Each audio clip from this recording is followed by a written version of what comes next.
His fellow mutants, we are back. Happy New Year. Happy New Year. Yeah, yeah.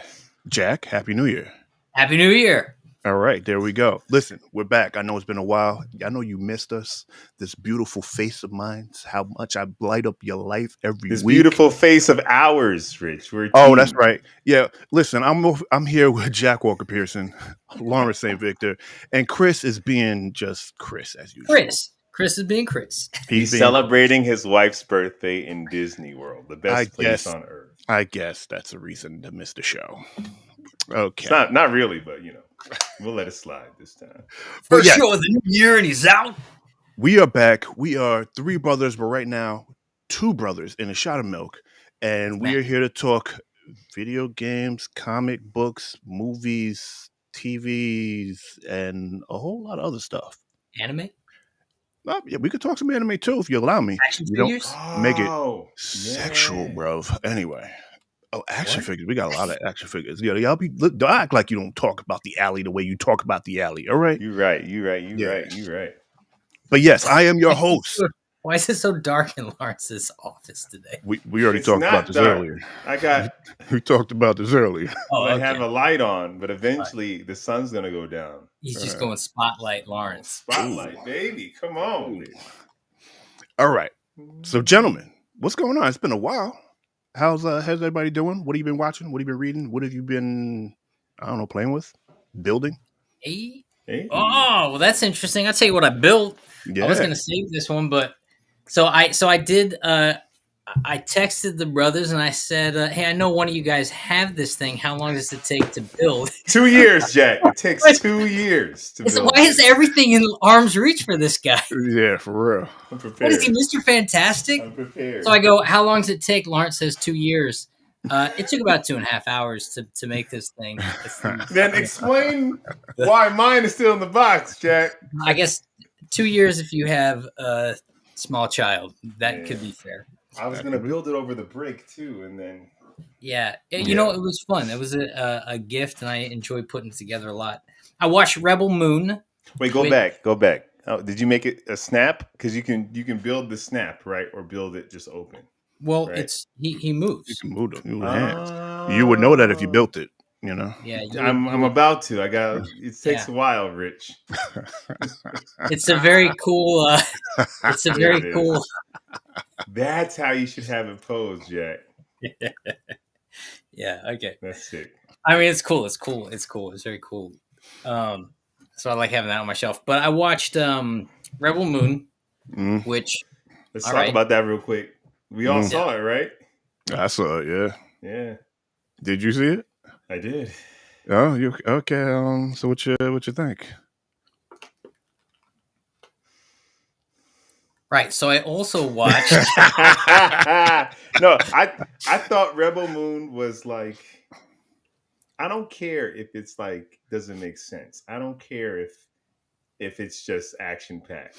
There's just a couple elements that have to make sense for this to work. And for me, it was.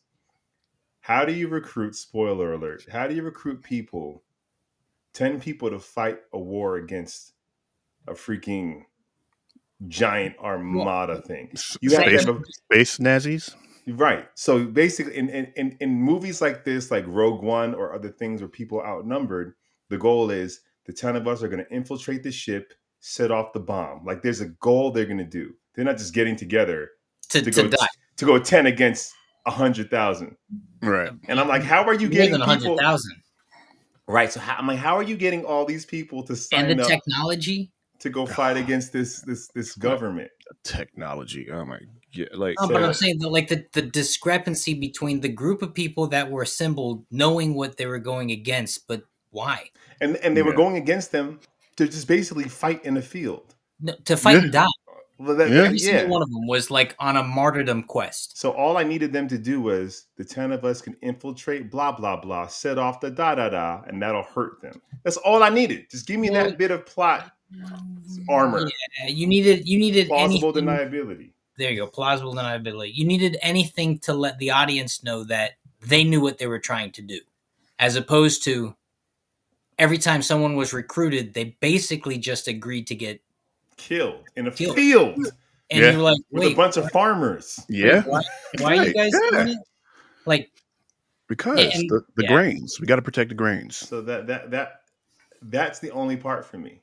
If that part wasn't there, I could have went through the rest. It would have been a typical like action fun film. But that part, yes.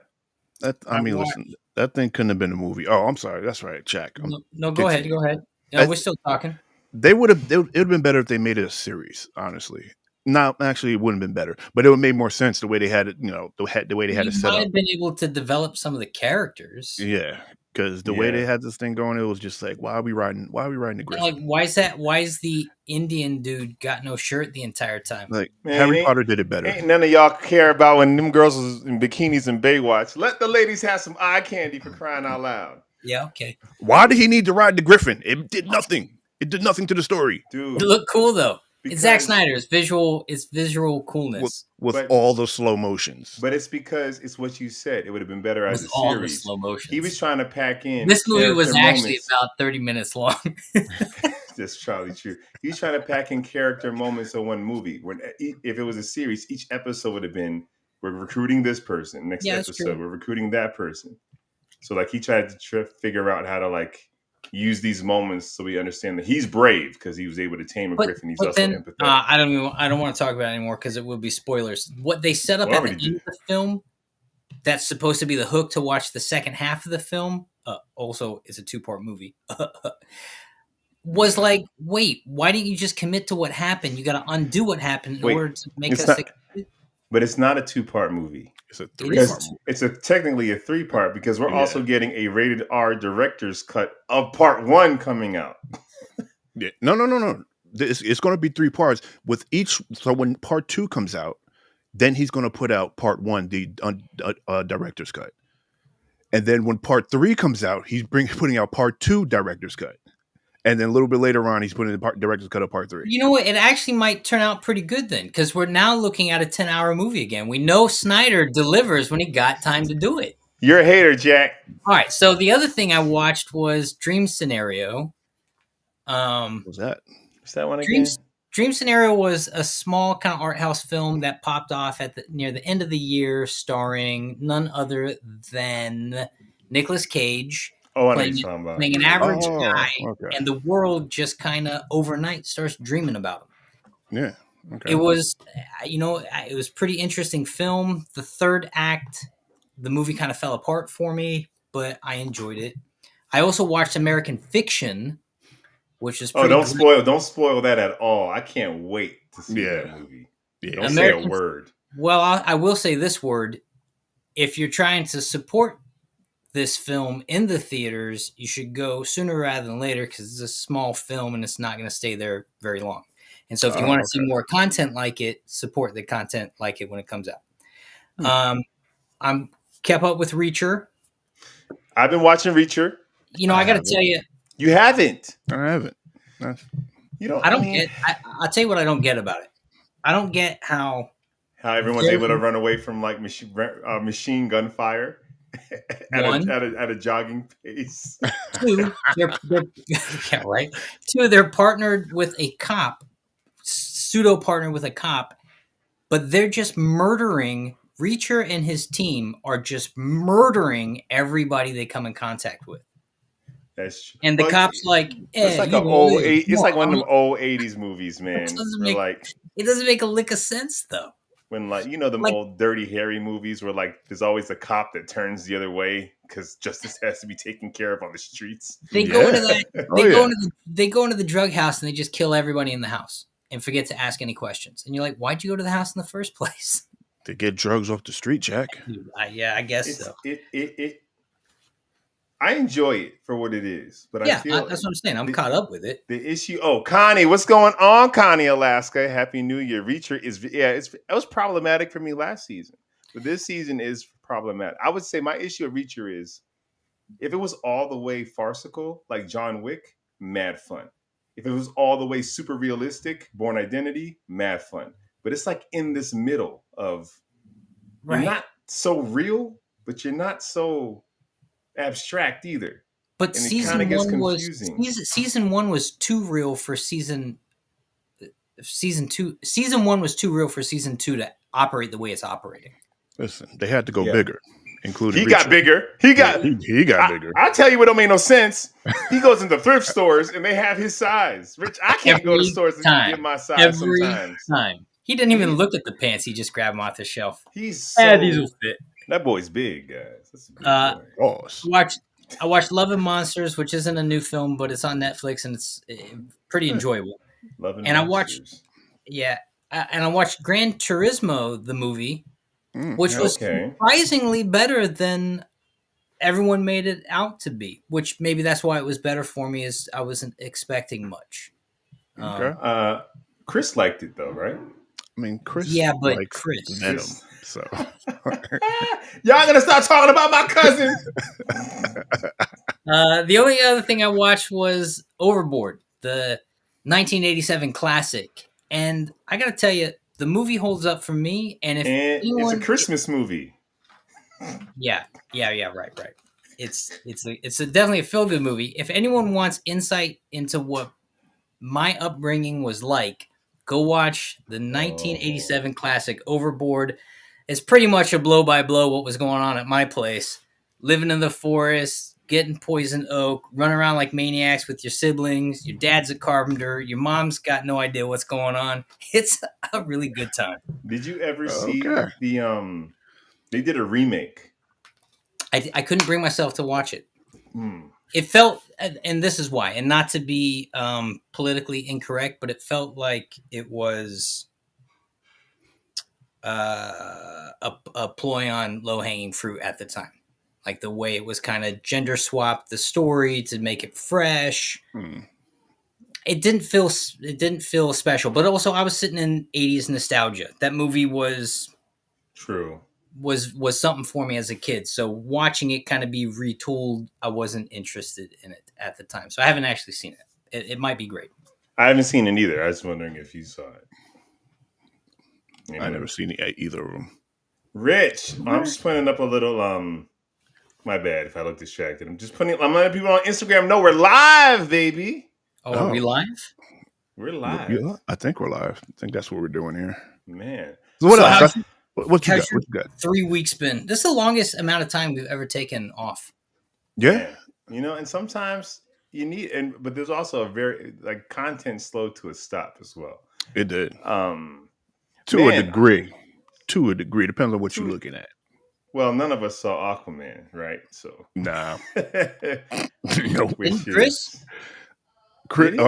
He did say he watched it. Yeah. Okay. We'll let him tell Chris you was how the reason it was. we didn't watch it. Was he the reason? He kind of gave us the lack of endorsement after he did. Yeah. Well, I mean, just to talk about Aquaman that'll probably come up in the news. We'll save that. Dude, so I watched the film you guys covered, man. Because I didn't watch it and you guys covered it without me. So my mother-in-law was in town and she is a big Transformers fan, but she never saw Rise of the Beast. Oh, okay. So we watched Rise of the Beast, and Jack, because I listened to the podcast and watched it. And I don't know if it's because we had a guest on, Sage was on. I don't know if you're being good, but you were way nicer than you should have been. Way nicer than you should have been. And Rich, you were nicer than you should have been. Yeah, I don't know if y'all was just trying to not hurt Chris's feelings, but that movie was trash. And I don't just say that.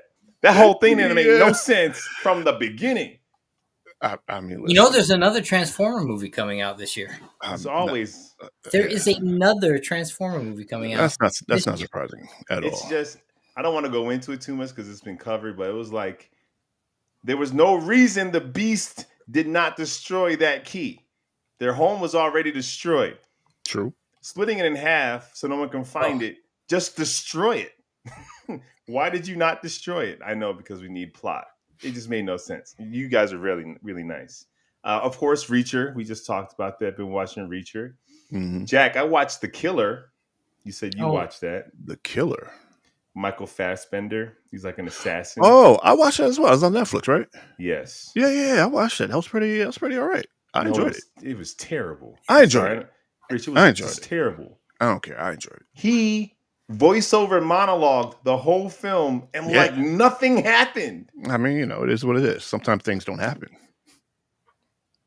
What? So it was real to life. Yeah, pretty much. I'm like, if you don't hurry up and take this shot, I'm done. That movie was boring.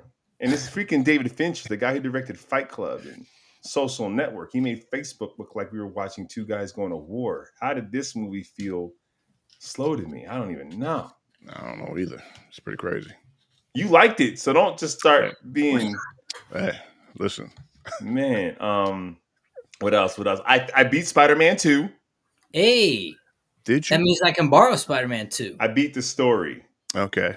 There's a lot to do around the city. Yeah, it's a lot of things to grab. Get to it. That's what she said. Jack, give me some more time collecting stuff and getting tired of web swinging. But I'm almost tired of it. It was fun. It's a good narrative, very strong narrative, and you get to play as a lot of fun characters. The What If series. I don't want to spoil it. I don't want to spoil it. No, you don't? Okay. Well, I'll spoil it if you want me to spoil it. Spoil a little bit. I mean, we're not going to cover it. Well, all I'll say is you don't just fight against Venom. Oh, yeah. You get to play as Venom. And he is like hands down the strongest person you can play in the entire game. Like he's just going through soldiers like it's nothing. Venom's dope. Do you get to play him in the post? No. Post game? No, there's reasons for that, but I won't say nothing. Okay. What else? Yo, What If? Mm-hmm. Have you all caught up on What If? I haven't even started it. How is it? I believe I am. Way better than last season. The ratio of good to bad, in my opinion, isn't as like good, bad, good, bad. Oh. There's only like one bad one. There's only one I didn't like. Why are we not covering What If? I don't know. Because y'all didn't say you wanted to cover What If. Oh, okay. I guess Definitely gave you the option. We can come back for it because the season's broken in half, so we can come back at the end of the last season. Wait, I thought it was done. No, there's like the second half of this season. Or is season 3 coming out? They sent out a trailer. I think I might be wrong. They put out a teaser for season 3. My bad. So yeah, we can cover What If nothing's popping next week. No, well, Jack, just watch it and we'll talk about it in the beginning. All right. But there's one episode that's dope. It's not Doctor Strange dope, but it's up there for me. With the heartstrings. The heartstrings. All right. That Peggy, sounds Peggy Carter. Yeah, Peggy Carter. Yeah.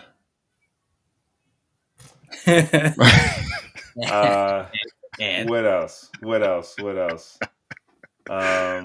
Okay, real quick, and I've been taking up too much time. I've been watching DuckTales, right? Okay. All right. But the new season, the new one, because they have episodes that feature Darkwing Duck, and y'all know I love my Darkwing Duck, and it's crazy because in the episodes in this universe of DuckTales, Darkwing Duck is a cartoon that came on when Launchpad was a kid, just like it did for us. Darkwing Duck's not real in this universe. It's just a cartoon. Scrooge McDuck is making a Darkwing Duck movie, going all Christopher Nolan with it. The original actor wants in. He turns bad, and the new actor, who's a big fan of Darkwing Duck, has to stop him, and he actually becomes Darkwing Duck for real and decides to be Darkwing Duck for real. Flash forward to a couple episodes later, Let's Get Dangerous. He's now Darkwing Duck. Like, he's assumed the identity of the mass vigilante. He's Darkwing Duck, and he has to stop this freaking multi-dimensional key from happening, and the guy wants to stop Darkwing Duck from stopping him, so he goes into a dimension and pulls out all the villains from the old school cartoon because they actually live in a different dimension. So you got Darkwing Duck fighting the classic villains from the old series, pulled from a different dimension. I'm sitting here like, how did Darkwing Duck do the multiverse better than the MCU? Oh, all right. I was like, this makes a lot of sense for a children's cartoon. Yes, Connie, let's get dangerous. It's fun. It's mad fun. That's all I got. It's mad fun. I'm done. Shut me up. Okay. Well, those both sound like great weeks. My week, thank you for asking. How was your week, Rich? Weeks. How was your weeks, Rich? I like your my weeks. T-shirt. I mean, my weeks have been. I've just been chilling. I've been off this week. Thank you. I like your T-shirt. So, well, Captain America. Been off this week, chilling, and since overtime has dried up, I didn't work at all, so I've just been catching up on rest. What I've been watching. Good for you. Thank you for asking. Yeah. Or what I've been playing. I played. My brother told me to play Yakuza Like a Dragon. Mm-hmm. Said it reminds him of Shenmue, which he knew that I love Shenmue. I do like the games like turn-based multiplayer, but you kind of not multiplayer. Excuse me. It's like a turn-based role playing. You're a young. Actually, no, you're not even a young Yakuza. You're a Yakuza at first, young Yakuza. Then you go to jail for a few years, and you come out, and you're like stuck in the old ways, and things have changed. And Is it like Sleeping Dogs? is it like Sleeping Dogs? I won't say Sleeping Dogs. No, Sleeping Dogs is was More was a Grand cop. Theft Auto, like Yeah, he's a cop, but he was undercover with like right. No. This guy was a guys. Yakuza. He was trying to go back to he took a hit for the organization, and when he got out, he was expecting to go back to the old ways and be like higher up on the totem pole, and they just forgot about him because everything got turned over, whatever. So you're pretty much building up from the bottom, and it's like a very like tongue in cheek type humor. Like you got a bum. This is how Phil kind of sold me on it. You get a bum on your party, and one of his fighting moves is rancid breath, and he just blows breath on you, and it lowers defense. So yeah, Wait. yeah. So you're walking around Japan, the streets of Japan, Tokyo. Is it open world? Is it Somewhat open world? You got like a city block that you can walk around. I'm still kind of early on in the game. I got my first party member, which is the bum. And so you're walking around, and as you're walking around, you got things to do. Like, so you need to get money. So one of the things you learn about getting money, because now you have no home and you're living with the destitute, they look for money in different ways, like reaching under vending machines and finding yen coins, right? Or going collecting bottles and cans to recycle. Yeah. Okay, I'm trying to. So you stopped playing Starfield for what? What are you doing? First of all, I stopped playing Starfield because it started glitching out on me, and I just haven't had the motivation to go back to it even after the glitch was fixed. All right, because it's been like several months. Fair. The hard thing about stopping. Yeah, but it's a fun thing. The only thing is like really, really dialogue driven, and there's a lot of talking in it. And I'm just like, skip. Mash the button to get That's all I was doing. I like movie games. So. Yeah, so you might like it. Telltale. So I mean, try it out. Platinum, it's not really Telltale. You still got to walk around and do things, but it's as of right now, it's still kind of fun. Phil's like really into it. I get into it when I can. What else? Warhammer Dark Tide got the DLC. Been rocking through that. Sea of Thieves. They got private servers on that joint. You can go into what they call the safe seas, so you got to worry about pirates pirating you as you're pirating the seas. It's pretty alright. So you could jump in there with like four of your friends. Just go in there, do quests and adventures and whatnot, and have a good time. So it's not like Grand Theft Auto, just no man's land. Just everybody's out there. For that server, no. You could do the same thing in Grand Theft Auto. You could start up your own little private server and just jump around. But difference of private with Grand Theft Auto, you can't do any of the missions really. You could just drive around. Like I would just go in there and just modify my cars and just drive around and do things. And not get killed on sight. And not exactly just because you spawned. Right. But so that's a good time. Hopefully it gets my peoples back into that, because we used to have great times playing that game. What we got? What I've been watching, I watched What If. It was all right. Would you say it was better than last season? Yeah, I felt like it was more consistent. It was more consistent. It was more sticking to a story, like one storyline of events, as opposed to like going bang, bang, bang, bang. Even though at the end of last season, they all kind of connected to a degree. Yeah. But same thing with this. But yeah, it's still kind of stuck, because you stuck with Peggy Carter a little more through most of it. Things really piggyback off of season one, especially coming to the end of it, like the middle to end. You're sticking more to Peggy. Yeah, and everything. Yeah, everything sticks to it as well. And that That Native American scene was pretty dope. I like that. I like That that whole one. that episode was fire. Yeah. I was feeling that one. Episode was fire. Started looking at the Eminence in Shadow. It's on Hulu.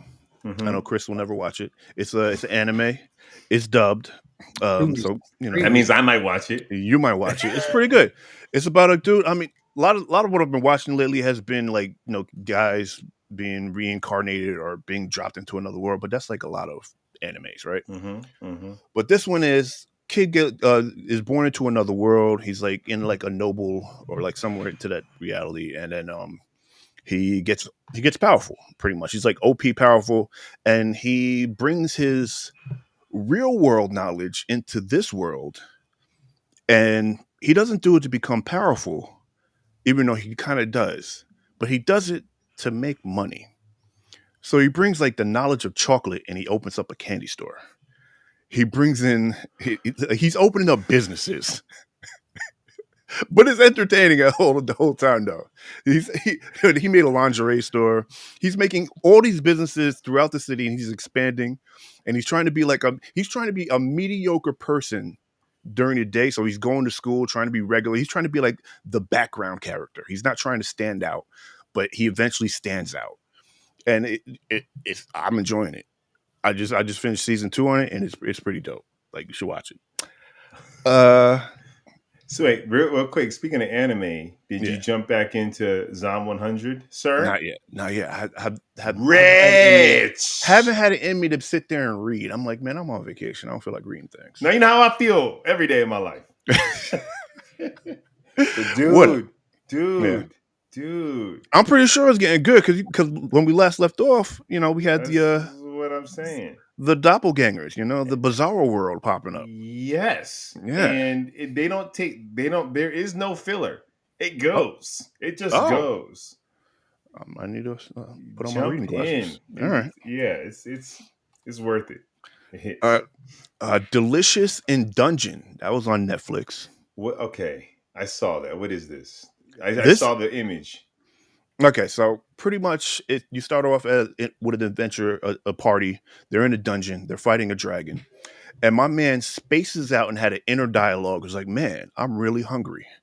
Maybe after this, we should go get something to eat. What should we eat?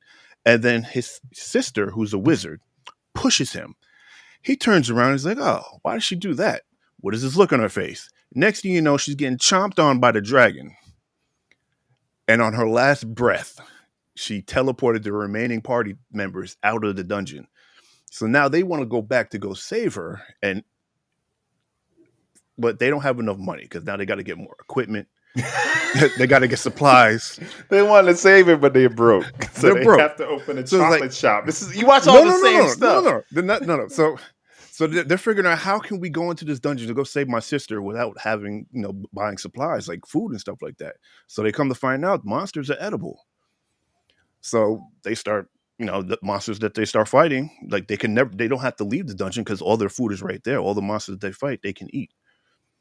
So they hook up with a dwarf, and he's like almost like a master chef. He's been doing it for like many years. They party up. He's like teaching them different animals they can eat, different monsters, and they're going at it. I mean, it's only one episode. It's coming out every Thursday. Weird. Well, you watch some dungeon crawler with chef dungeon crawler.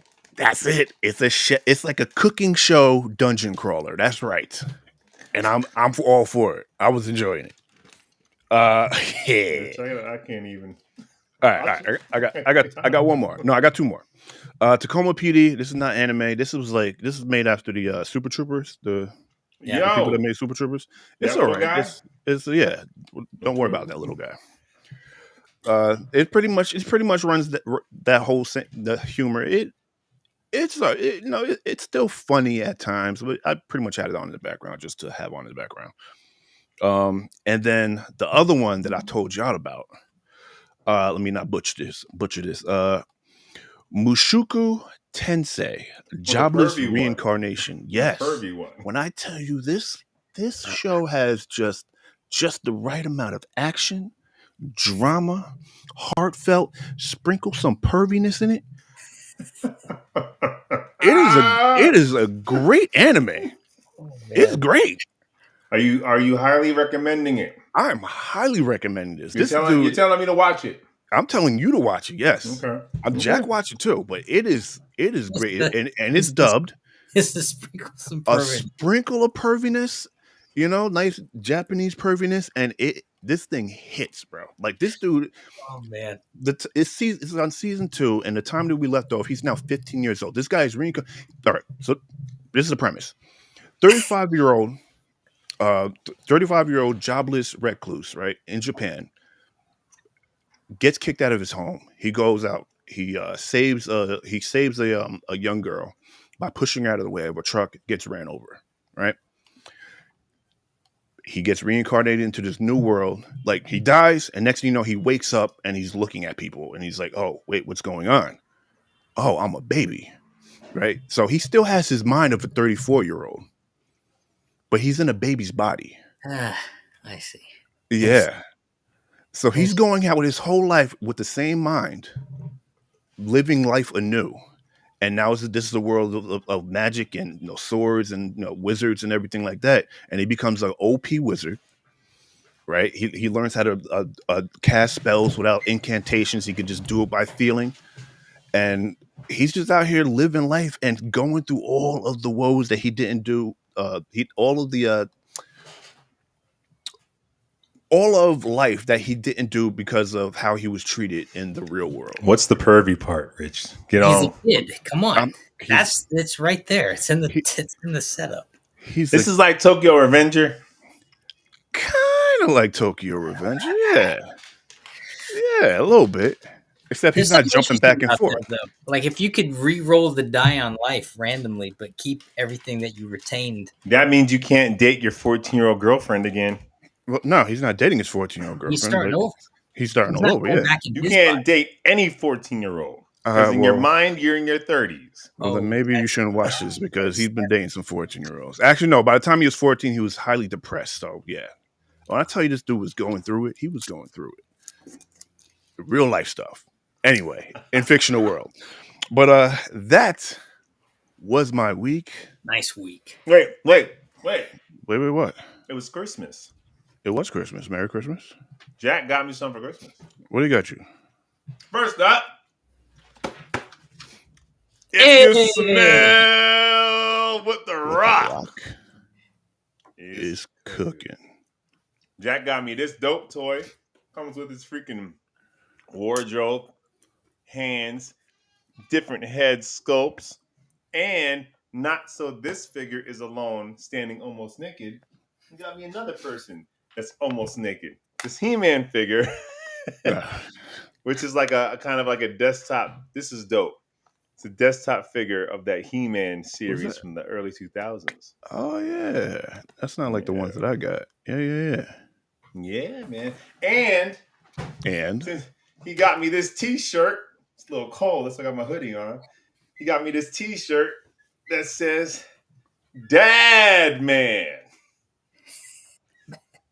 All right.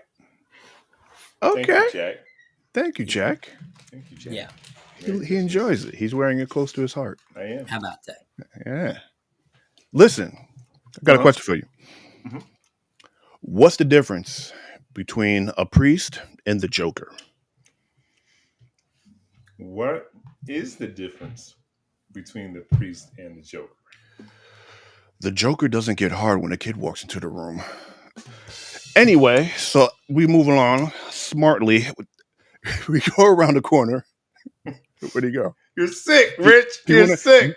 You went. He's trying to get us canceled, man. It's first show of the year. He's trying to get us out. You went before I said to go around the corner. All right, go down the street, go around the corner, run all the stoplights because we don't obey traffic laws here, and we are going to be at the Collector's Corner. It's show and tell time. Here on the Collector's Corner, we show anything that may be sentimental. Wait, what?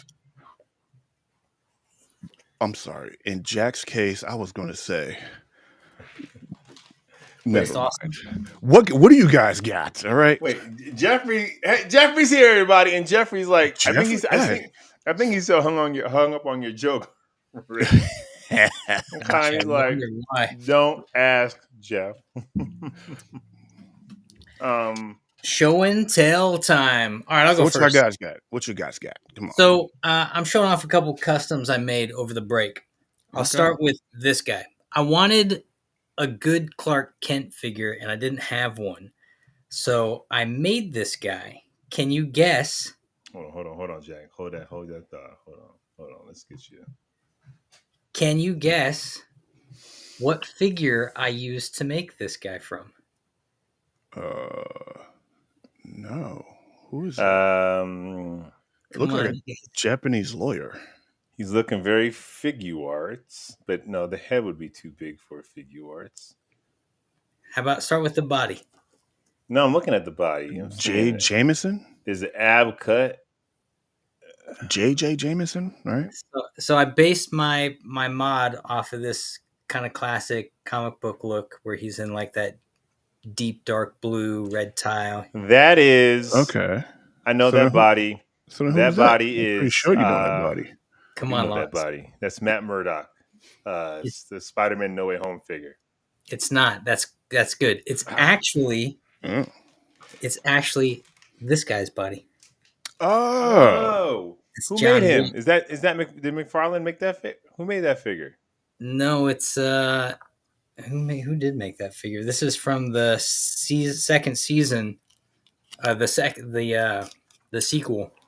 I don't know. It's kind of like a figure arts build though. That's pretty dead on. Is it a 7-inch figure? No, he's 6. So it does not scale with the McFarlane. It does scale pretty well with the Mafex, and it does scale pretty well with like DC Direct stuff. So like he looks pretty good in scale with this guy. I see. Okay, yeah. Nice, man. Yeah. And the head I got off of a 90s Superman toy that was sitting in a box.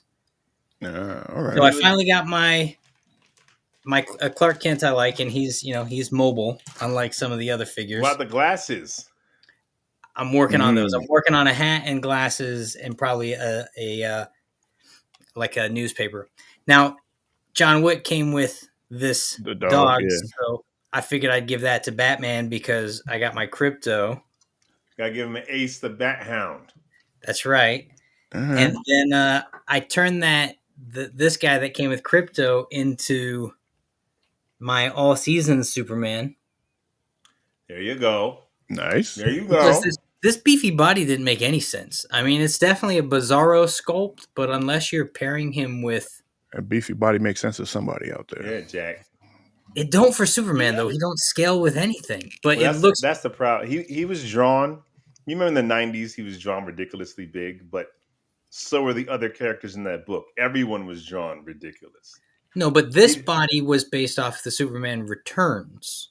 The Dark Knight Returns. But if you look in the 90s comics, they have Superman, they had artists, it's the 90s.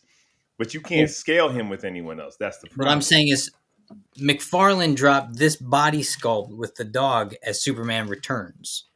Dark Knight, yes. But that's what the Dark Knight Returns Superman body. I know what he did. He retooled a body that made sense for one content, but resold it as something that made no sense for the content he labeled it as. But Crypto wasn't in that book either.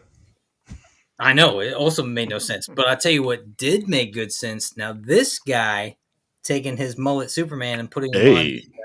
There you go. Putting him on the Superman 1000 looks exactly like the comic. Right? Yeah. Use your fingers. Yeah, shut up. It looked exactly like the comic. Like, even the size of the S makes sense. So I was pretty happy with the way that turned out. Did you get my gift, Jack? Did you get his gift? You want me to show it? Wait. Yeah. Jerk. Should I Jerk. Should I get the gift too? I guess I'll do that. Hold on. No. Stay here and watch his gift first, Rich. Oh, You don't even have it. Probably still no Amazon box. it's not in the Amazon box. So this is all just hurtful.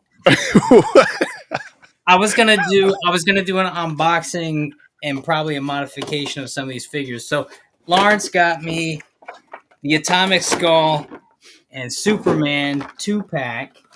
Nice. Now, the reason why I got you this was first that Atomic Skull is dope. You don't have enough villains besides Doomsday. That's And, pretty true. It and is second, the colors on that costume is so accurate to the suit he wore before he was killed by Doomsday was significantly brighter. It got darker when he came back to life. So if you want to have a whole Superman display, Superman fights Doomsday, then returns, that should be the Superman you start with. Yeah, no, you're 100% right, because what's going on with this sculpt specifically is it is using what I think is McFarlane's best sculpt for Superman in general. Mm-hmm. The S is great, the flow of the cape is nice, the head. The weird thing about McFarlane, man, is he's got all these odd heads he's putting on the bodies, but like I've got a love-hate relationship. You start swapping the pieces, and suddenly you actually do get the Superman Returns. You start swapping the pieces, and suddenly you do get like all seasons. And so they're weird how he's mashing up some of the parts to me, but the figures are all there. And this guy is just kind of spot on. He's got a good looking head. The colors are nice. Yeah. Yeah, and the Atomic Skull, you're right. I don't have many villains, but I was thinking this guy might actually turn into a pretty decent Iron Man. I thought you were going to say Mr. Freeze. All right. Could be Freeze, Iron Man, could be Lex Luthor. Yeah. That Mr. Freeze McFarlane drop's pretty nice, though. Yeah, this thing's dope. Thank you, Lawrence. I was going to wait to open them. You can still do an unboxing. You know, we only have 5 people watching this right now. Well, that's... Lawrence, what you got? Me? Oh, man. Okay. So, first up, it's bright light. It's bright. I got a lot of stuff here. Some of this stuff I was supposed to do unboxings for, but the holidays came up and whatever. This came actually right before Christmas. Okay. And y'all know I love Power Rangers. And it ain't no Power Rangers without we need Megazord power now. Nice, so nice. This joint. This is from Super 7. And this is like the most screen accurate Megazord. Like this is built to look like a guy in that costume from the TV show. Okay. So it's not the most there's not much articulation, so Jack would hate this figure. But the guy in the suit didn't have that much articulation. Exactly. Does he at least move in the joints? Yes, his arms and legs move. But there's actual more toy-ish versions of this where you're able to do so much more. But they don't look like the show. So I got this bad boy. I can't wait to get this open. There'll be an unboxing this week, hopefully. But it's really dope. And then I got... Even the box is cool. Dude. Yeah, those boxes are pretty dope. The super set, well, because you're spending so much money on these. So, like, it has to feel like you're buying a collector's piece and not a toy. Because toys shouldn't cost more than $20. Yeah, I saw those, they're Thundercats and, was it Silverhawks? Oh, and I was like, oh, man. Yeah. Silverhawks are stupid expensive. Yeah. They don't even have chrome paint, though. Nah, I almost bought them at a convention I was at. There's a toy fair convention that happens every year, and I almost got the Silverhawk, and I was like, what am I spending $80 for these things that they're not worth $80? I didn't think they were worth $80. No, I didn't get it. If it had the chrome paint, you might get me for the nostalgia. Yeah, make it out of die cast and like sell it for $100. True. Next up, Chris showed this, but I got mine.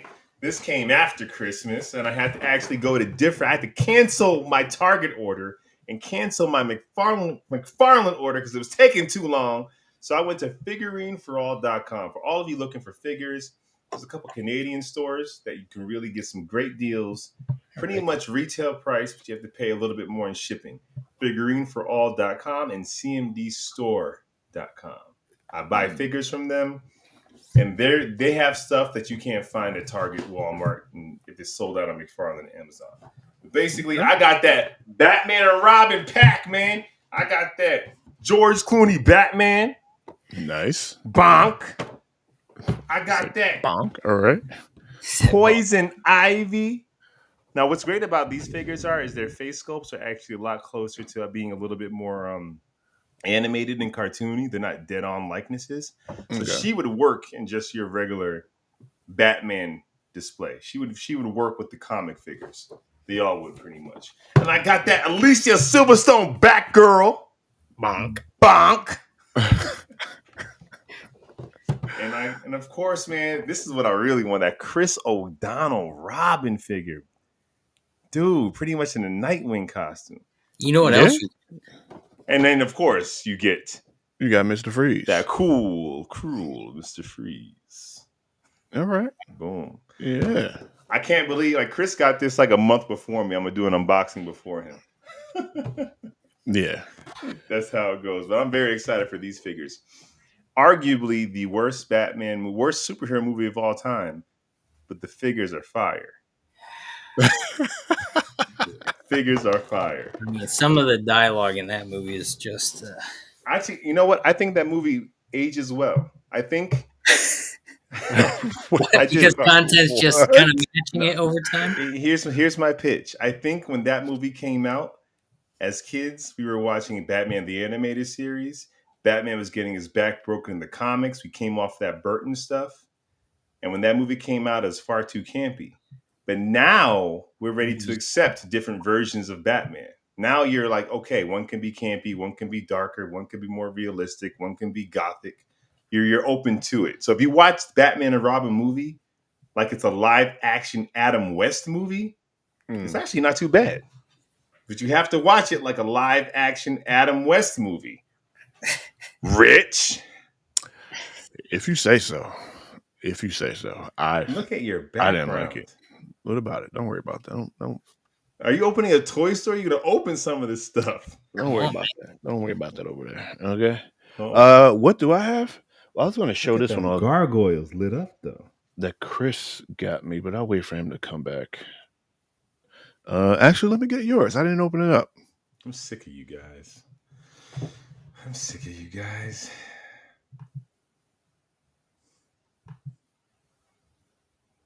Like, comment, subscribe. Like, comment, subscribe. We're going to do a live unboxing right now. He ain't even opened it up yet. I know. I left it in the box. I'm like, I'm going to leave it out. I'm going to be surprised. I hope I didn't go too far. Now we're good. Yeah. We're several days after Christmas, Rich. Thank you. I appreciate it. Merry Christmas. Ho, ho, ho. Okay. We got Midoriya, young Deku. Oh, got my cameras over here now. Got the battle damage scar on his face. Got the all for one. Wait. What? Does it have Black Whip? No, I don't have Black Whip. It's supposed to have, that's the one you're supposed to get me? Dude. Oh, are you kidding me? Nah. I did see that one too. I was looking at that one. That's the one I thought I sent you was. Nah. No, I think I did the full cowl by accident. I was looking. I was trying to send you the Black Whip. Do you have that one already? I think I have it. I think he's up there somewhere. That's sending you the Black Whip. I think he might be behind them. All my Dekus are right there. Well, you got a double. A double Deku. I got a double Deku. Oh snap! Why did I just happen there? Zoom back in. Anyway, but yeah, thank you. I appreciate it. Glows in the dark. It's supposed to be the Black Whip. The Black Whip. Yeah, I did see that one too. Well, you can unbox that one now. I can unbox this one. Let me double check. I'm pretty sure I have this one, but let me double check on it before I unbox it. I hate you guys. What? Thank you. Like, then why is Connie laughing at my pain? That's what I want to know. I don't know. But great Christmas gifts, guys. Great figure building, Jack Lawrence. Mm-hmm. Lawrence. Great Christmas gifts, bro. Like you're doing, get out here. Hey man, we trying. Get out here. Listen. Let's go on and move on to the next part of this. And it's the news. Oh, it's time for the news. All right, listen, we have a lot of stuff here. There's a lot of stuff. And jump in here if I miss anything. no, I didn't want to start here. Okay, I wanted to start here. Here we go. First of all, we got a live action How to Train Your Dragon. We'll see Gerard Butler reprise his role as Stoic the Vast. I did not know this. Yeah. It's interesting. Oh yeah. It's crazy, right? When they say it's live action, but it's gonna be mostly CGI, which is animated. I mean, we don't have real dragons out here. What do you want to do? The release on this one is shut up. You ain't got no dragon anyway. You don't know what I got, Rich. I know exactly what you got. They said the release date is being pushed back to because of the original release date was March 14th, 2025, but it's being pushed back to June 13th, 2025. And 2 weeks later, the live action Moana is coming out. Moana, excuse me. Moana. You didn't even start shooting that yet. That's crazy. Yeah, I don't even know how that happened. What The Rock is supposed to be playing, reprising his role as Maui. Yeah, I wonder how they're going to do that. Is he going to pack on some weight? Like, what's going to happen with that? He going to stay the way he is. I don't know. Are they going to do a fat suit? How are they going to do it? Maui wasn't fat. He was just. He was. Listen, he was chunky. That boy was a little chunky, but he was big. He was he was Hawaiian big. Right. He wasn't The Rock big. I think The Rock would just not. He just won't cut up. He won't do all the stuff he did to cut up. Okay. He ain't gonna put on all that weight. He ain't gonna be that. He ain't gonna do that. Yeah, listen. If he was dedicated to the role, he would. He's dedicated to your craft. Yeah.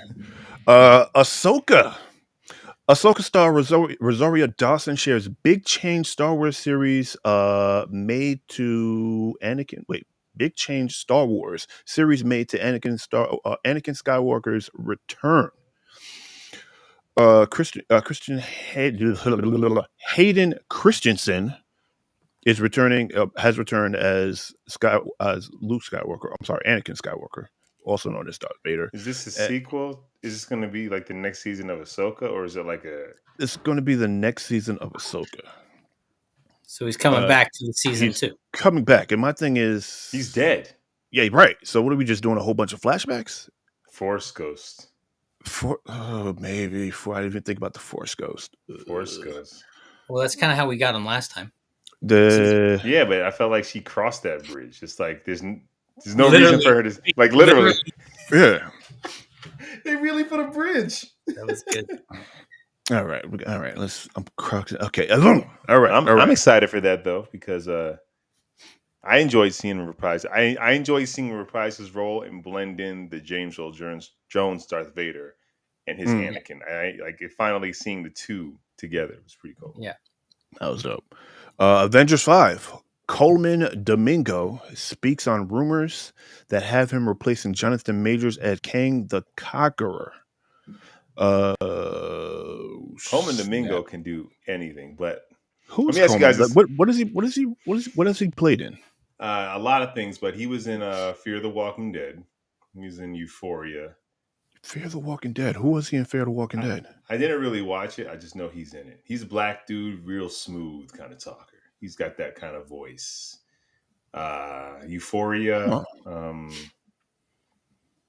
He's in this new movie right now, but it's a drama. I think it's called Rustin or something. Oh. What he said was, I don't know. I'm always looking for what I have to do right now. I know there's talk and conversations around, and I don't know how much is true. I don't even get that from my team. I can't tell you if it's true or not. Can we talk about the Jonathan Majors situation? Not his court dealings, but like just the Kang the Conqueror question. Oh my God.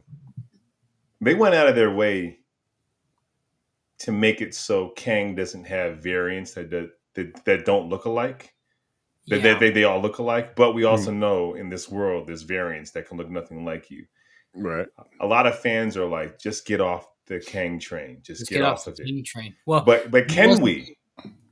Like everything, but nothing. Yeah, nothing as well. Watch this. Ant-Man actually resolved Kang, except for like the last 30 seconds of the movie, which could have been nothing anyway.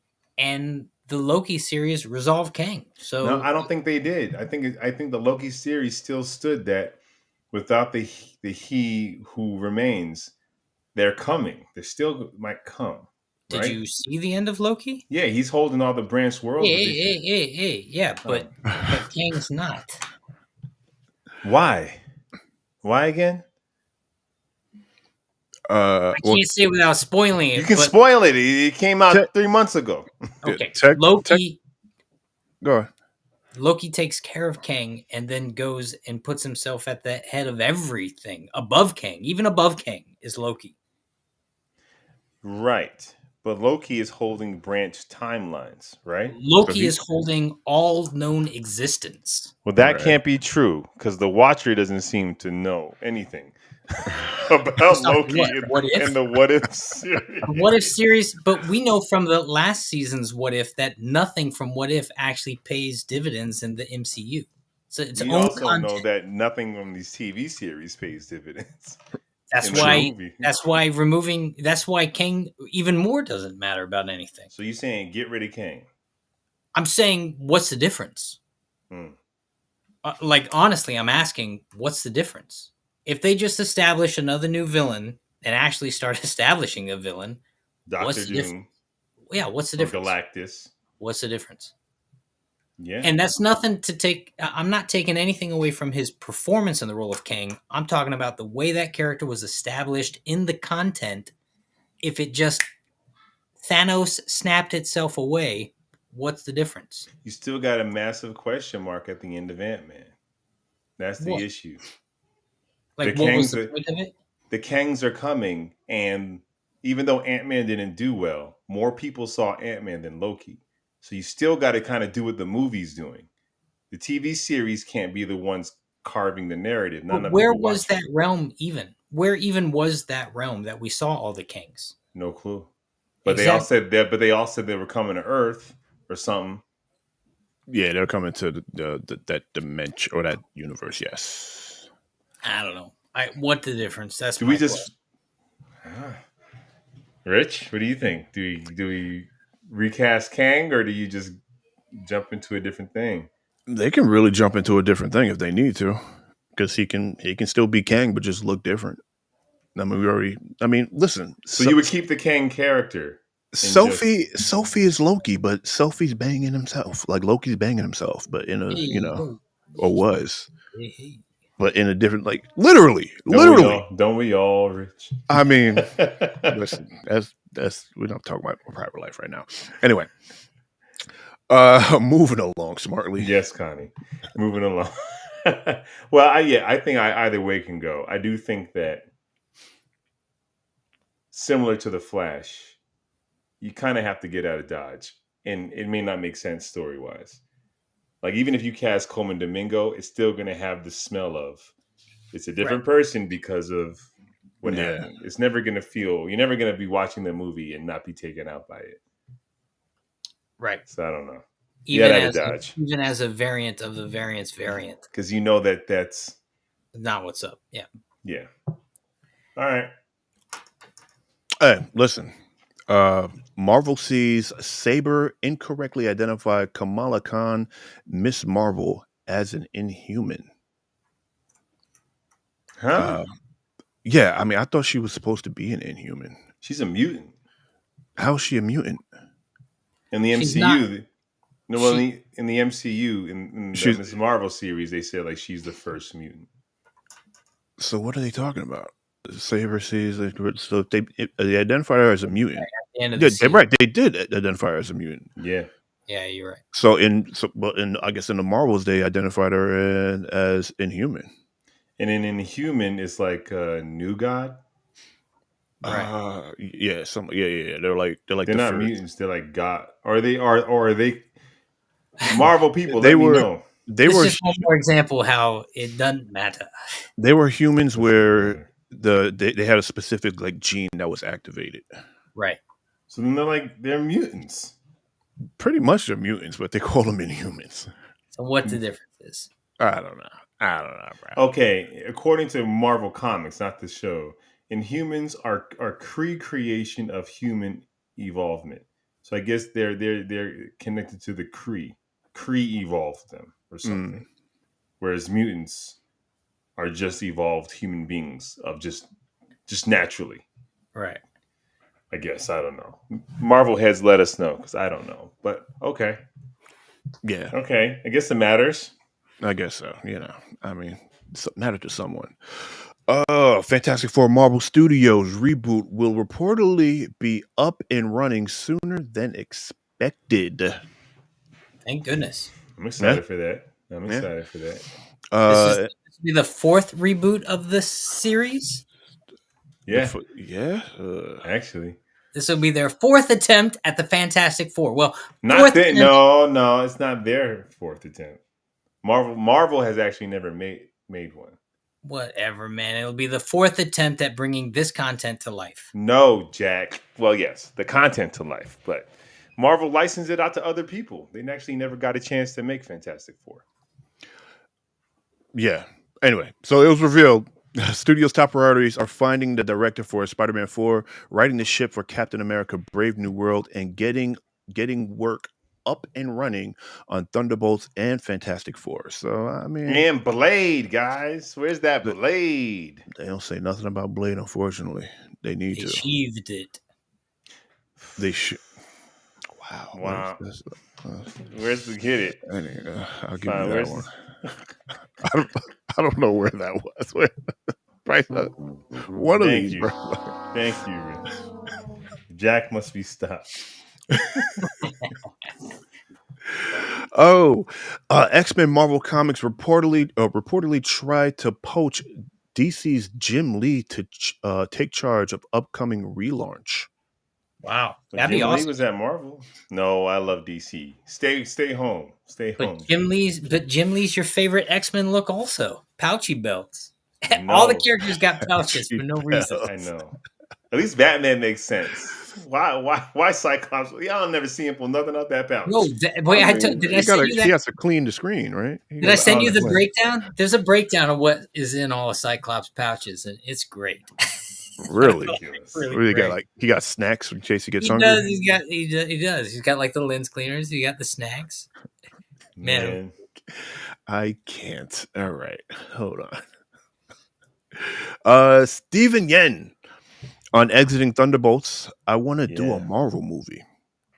who, Huh? Glenn, Invincible. Glenn Invincible, from yes. yeah, but Walking Dead. wasn't he just cast as? He was cast as Uh, Yeah, Supreme. that's right. yeah, I think that's I the name. scheduling conflicts. This freaking strike, man. Things that we Oh, were able to do and everything worked out is like that's why well, I think Yeah, there's a whole slew of movies that are getting pushed because of it too. yeah, Like even the Mission Impossible movie, which was set to release this year, is now 2025 because of the strike. dude. So if you're an actor and you kind of had your slate lined up for the next 2 years, now there's projects you have to like say I can't do it anymore. I think that's why he said he wants to do a Marvel film because he's like, look, this isn't me trying to get out of it because I don't want to be in it. It's the schedule's probably got crazy because of the strike. yeah. Yeah. He pretty much said, I think for me, time passing and things shifting kind of pulled me out of it. Yen Yep. noted. Yeah, Yen, yeah. Yeah. Ewan. I think Steven Ewan. Ewan. Ewan. All right, listen. We're all striving to be better here. We are. Hold on. Get rid of that. Eyes of Wakanda. Marvel producer teases upcoming animated series. Yeah. Okay. Yeah. Is it connected? Uh, No. it's a As much as What If? I'm not sure if If it's it's a what? But connected. because if it's who's Black Panther is the question.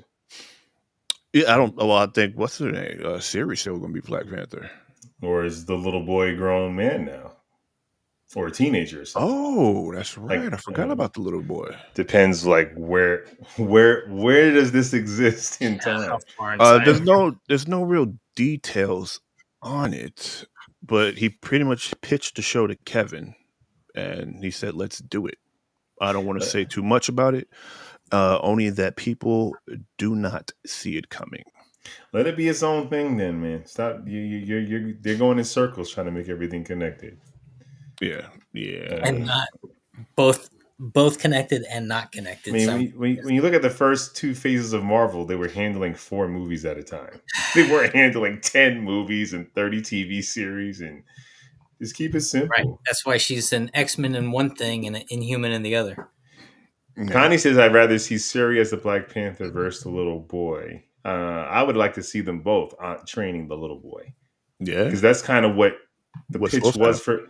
Yeah. T'Challa training his son, father and son adventure. Spider, what else? You got more now? What you got? Nothing? Okay, listen. Spider-Verse Jack Johnson reveals his conditions for playing live-action Peter B. Parker. Jack Johnson?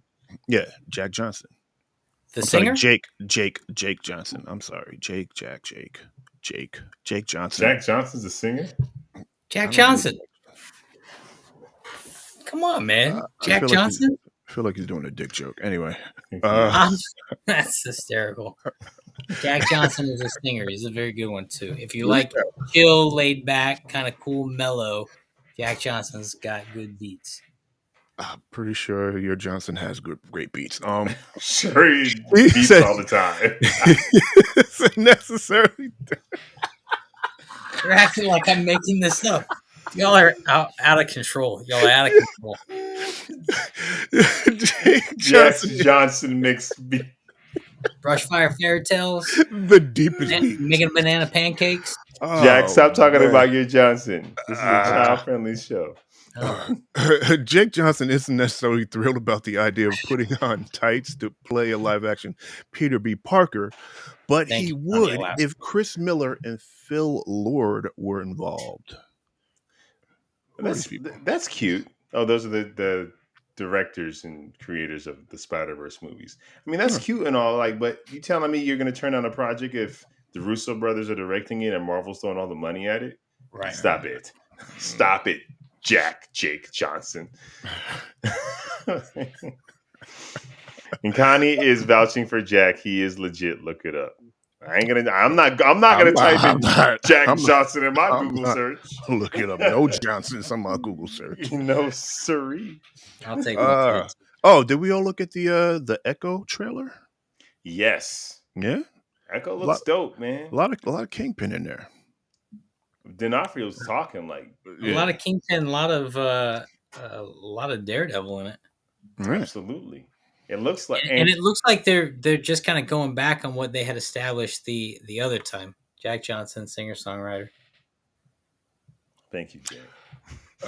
Looks like they're going back on. It's like we're stepping away from D'Onofrio in the Hawaiian shirt. Yeah. We're stepping away from the Walk of Shame Daredevil. It looks like. Yeah. Okay. Which are good choices. And I think that this is like Marvel Spotlight or something where they're going to come out with a bunch of things, maybe not by now, but they were coming out with things that doesn't have to connect. Like you don't have to watch anything. It's a standalone thing. It may connect, it may not connect. So I think they're going at this now since they did all those maybe they did reshoots on this, like they did reshoots on Daredevil, where it's like, don't try to make it feels more like Netflix, the trailer. It does, even the tonality of it. But it's funny. That's why I'm saying it feels like they're stepping away because they established the content off of, Hawkeye and She-Hulk. Exactly. And She-Hulk. Yeah. But She-Hulk's not really connected to the MCU per se, whereas Hawkeye's 100%. She-Hulk is connected to the MCU. I know she is through Ruffalo's Hulk, though. Oof. Right? So it's all connected and it's not connected. Like everything, it's all connected, but it's oddly not really connected. Yeah. And now it looks like they're trying to redo what they had done the first time and kind of reboot their own clean slate. Yeah. But then, sometimes when you look at unless the trailer is mad deceiving, which happens all the time, and then we start watching the content and we're like, this is not what you were selling me on the trailer. It could be that, but even when you look at the first few phases of Marvel, Captain America 1 tonality is completely different than Winter Soldier, even though they're in the same world. So you can still have a bit of that where a different director takes it and we're just going to shift the tone. It's still connected, but we're going to go Winter Soldier here instead of the Rocketeer, which was Captain America 1. It was. It was the Rocketeer. Or freaking Thor is very different than Thor Ragnarok. Oh yeah, yeah. So I don't know, but it looks But dope. I'm excited. speaking of Echo, Ella, I'm probably gonna butcher her name. Eloqua, right? Cox details her exhausting stunt training. Yeah, I wish I could say I did all the stunt work, but seriously, I did a lot of the stunt training in pre-production, and that helps as well. Having a stunt double as well. She was great, and pretty much she did some stunts. She didn't do all the stunts. Didn't she break something or sprain something, I don't or know, was but it one of the stunt doubles? I'll say this: actors, stop doing your own stunts. Yeah, I mean, unless you're Jason No, Statham and that's your no, no. No. Let these stunt performers make that guap well, but and keep their stuff legitimate. Like it's like he ain't doing the dialogue. right. Well, listen, you're Jackie Chan. You do your stunts, That's but different. you know what's funny about the problem? The problem for production with actors doing the stunt, there's two things. You Hmm. get it in camera, which is always better, but the second the actual lead gets hurt, all of production screeches to But a halt you to don't try even to have to figure get it it out. in camera anymore. Like they're CGIing the actor's face on top of the stunt double now. Like you actually don't Oh, need.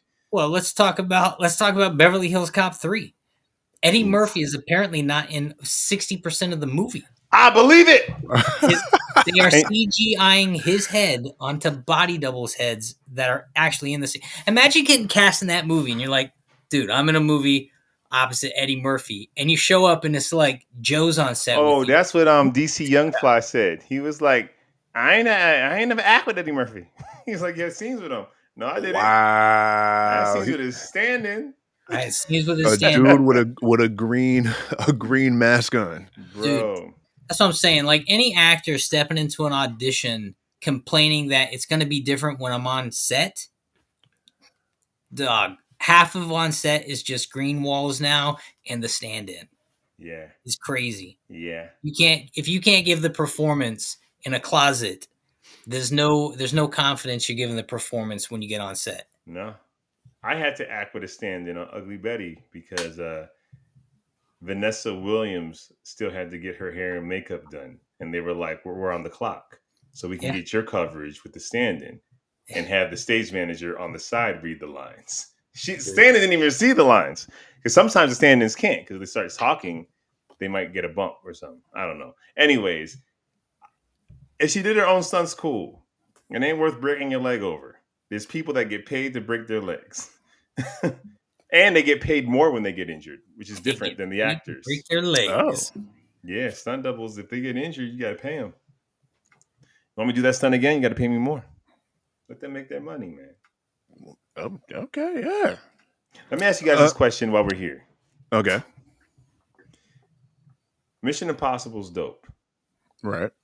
Would it be as interesting if a whole thing wasn't about watching Tom Cruise do stunts? Like if it was just a regular movie and you knew he didn't do all his own stunts because it's a regular movie? Like if it It'd didn't be have that stigma to it, would it be it'd be as different. like It'd be different, interesting. It'd be Mission Impossible 1 and 2. so but that's a huge part of the mystique is like what is Tom gonna do next? Not what is Ethan Hunt gonna do. Right. But Or Ethan Hawke. Ethan. The thing about Tom Cruise and other actors, and I mentioned Jason Statham, Jackie Chan, some of these guys, they train the same as a lot of these stunt guys do. My buddy's a stunt guy. He was a double for Spider Man, Tom Holland's Spider Man, and Okay. he's a gymnast. He's in the gym every day training for this stuff. But some of these actors are doing that. It's what they do. That's true. So, And I'll say Jason Statham. but here's the difference. I'm sorry. Here's the difference. The lady in Echo probably got trained because she got cast. This isn't someone who's doing this every day of their life because they love it and they do parkour and that's what they do. This is someone who got cast. They're an actor who got cast in a role and then they want to do stunts. This But is Tom Cruise is different than Jason Statham because he markets his film around his crazy stunt. It's got But nothing to do with the actual Cruise, movie. but Tom Cruise also trains to do these stunts for 6 months to a year before he does the stunt. Right. So it's not us actually enjoying the movie. We're just watching this stuntman do a stunt. And But that's the hype. Tom Cruise is also mad entertaining. I'm enjoying the I movie. enjoy No, a he's movie. great. Yeah. No, I'm not saying he's not great, but it's interesting how the films are marketed as what is Tom going to do next. But there's also a difference, and Lawrence. Some of the difference is film versus TV, and the process that goes into the two. If you're Keanu Reeves casting John Wick or The Matrix, you got a year of Yeah. before you get to any kind of shooting where you're training for this movie. You might do some of your combat and stunts. If you're casting a television show and you're shooting next week and you got combat stuff Yeah. and you have no combat training, they might try to train you, but the stuntman's coming in because you're not qualified. Yeah. And The I say, proverbial you. let the stuntman come in anyway. Because let him make his money. I'm not disagreeing on that, but it is fun. There is something cool about knowing Tom Cruise is a little different. And he's also big enough where he's producing these things where he gets to call his own shots. Most actors don't have that. Tom Cruise is very different. And I will say this. I do love the Mission Impossible movies. I don't think they'd be as successful if he wasn't doing his own stunts. I think that is part of the hook. Of If course. that hook wasn't there, we It's wouldn't part be of the getting. hook, but it's still good movies. I don't know. We would have Mission Impossible 13. I think at a certain point it would peter out, Well, or it would get more. It'd be I don't like know. it'd be like watching the Fast and the Furious movies, right? Knowing that Tom Cruise is actually on the side of that plane, and the shot that I am seeing in camera is Yeah, the Earth leaving him. It's yeah, pretty crazy. I mean, yeah, but also, yeah, like he just said, it'd be like the Fast and Furious. Like I know Fast and Furious is about to get ridiculous, but I'm still gonna watch it because I'm all in at this point. but him I'm doing all his own about family. stunts excites you in a way that those movies don't. Men doing stunts don't excite me. Okay. Liar. Liar. All right, what else you got? We got two more. Now, unless y'all got something, I well, might I have have two more. something to throw in there. James Gunn DCU has no plans for anyone else to play Harley Quinn besides Margot Robbie. Yeah, all right. I guess people were upset about that. I think he said something like he would love her to play maybe Harley or another character.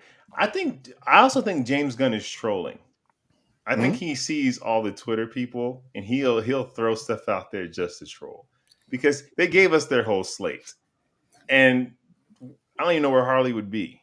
He went out of his way to say, these are the next years. Y'all can add stuff if you want to. But these are the next years. So I don't know. I wouldn't mind her playing Harley, though, because I feel like she didn't get a fair shot. She was never in a good enough movie for her performance as Harley Quinn. Even the Suicide Squad, which I liked, the sequel, still wasn't like... The movie was all about her. It was. I said a good enough movie for her Harley Quinn. Oh, Suicide Squad wasn't good enough for you? The second one? The emancipation of... That really wasn't. That whole movie was... I didn't say she didn't have a movie. I said her performance deserves a better movie. Okay. Listen, I sent y'all a trailer. Okay. Yes, sent us a couple. I did. Steamboat Willie. Yep. Can we talk about that? Steamboat Willie officially expired. Or copyright for Steamboat Willie has officially expired, and Mickey Mouse is now officially in public domain. And there is a trailer for a movie coming out. And, whoa. So wait, so even Disney couldn't hold on to the license of Mickey for more than 100 years? You're not allowed to. 100 years, that's it, huh? Well, there's aspects of Mickey Mouse that can't be touched. That Disney added on top. But the image, Steamboat Willie, if Steamboat Willie mentions the name Mickey Mouse in those serials, that's all up for game. So you realize that in 2038, that means like Superman is public domain. Okay. I guess. Think the original Schuster serial might be, but you may not have access to Clark Kent. You may not have access to Krypton. Like, depends on what was created on top of it. So there's It certain all things. that was all in there. Lois Lane, Clark Kent, it's all in the first one. Action Comics number 1, 1938 is all the Superman stuff. Oh. Coming from Krypton. His power set's a little different, but the story's all intact. I got an article right now. What happens when Superman and Batman enter public domain? But experts caution there's no precedent for the thorny issue. I have to do more research. Whoa. Well, in Lawrence, the meantime, what I'm getting at is let's write that script we've been talking about. Oh, but you got about 10 years to look forward to us doing our own thing. you gotta. All right, we'll see. Yo, this is insane. Because I would have thought, because I know it happened with Peter Pan. That's why all this content's Sherlock coming Holmes. That was Sherlock Holmes, but I would think something like Mickey Mouse. You can't lock it down. If it's the law, it's the law. And Steamboat Willie wasn't created by Disney either. They acquired it. Walt Disney didn't create Mickey Mouse? I don't believe so. Steamboat Willie. Well, then Walt Disney didn't make a lot of stuff. He just acquired a lot of the stories. He stole it. No offense. Stole. I mean, copyrighted, whatever you want to call it. But listen, we're going to get a Mickey Mouse. Maybe they did. Maybe it was them. I got to look it up. It might have been. Yeah, I think Walt Disney did make the mouse. That was his thing. I'm pretty sure. Yeah, but you're right. It was a short film directed by Walt Disney and Ube Lurks. Yeah, and they pretty much bet on the mouse up until Snow White was the big risk. That was the first feature cartoon that happened, Snow White. Well, they don't have him anymore, and now he's in a horror movie. Yo, what's crazy is they shot that movie and waited because they knew it was coming. Yo, Sage is in the house, everybody. What's up, Sage? She said, okay. She's talking about our subscribers, and she says, you guys look official because we got the headphones and the lights. Yeah, we got the things going on. We got the nice things. We got mics and everything. Mics on every corner. What are we doing? Yeah, we're moving up 2004. And I heard they're doing a Steamboat Willie horror video game too. Really? I didn't see that. Speaking of horror video games, I saw Choo Choo Charlie is out. Choo Choo Charlie is out, and it looks pretty bad. You got to get that Choo Choo Charlie, baby. It looks really bad. Choo Choo Charles, man. Nah. Anyway, also, with that being said, they're making Winnie the Pooh Blood and Honey 2. Right. You must. Why? And then you got to do Winnie the Pooh versus Steamboat Willie. That's a good point because Winnie the Pooh went public domain too. Yes, he did. No, so that's what we get to look forward to. We get to look forward to all these things. So there should be a Peter Pan horror film coming out now too. Should be a Sherlock Holmes horror film coming out. All these things. Well, Sherlock. The reason why you're able to even have all these series and these new Watson shows is because they don't have to pay anybody. You're getting Sherlock is being exhausted.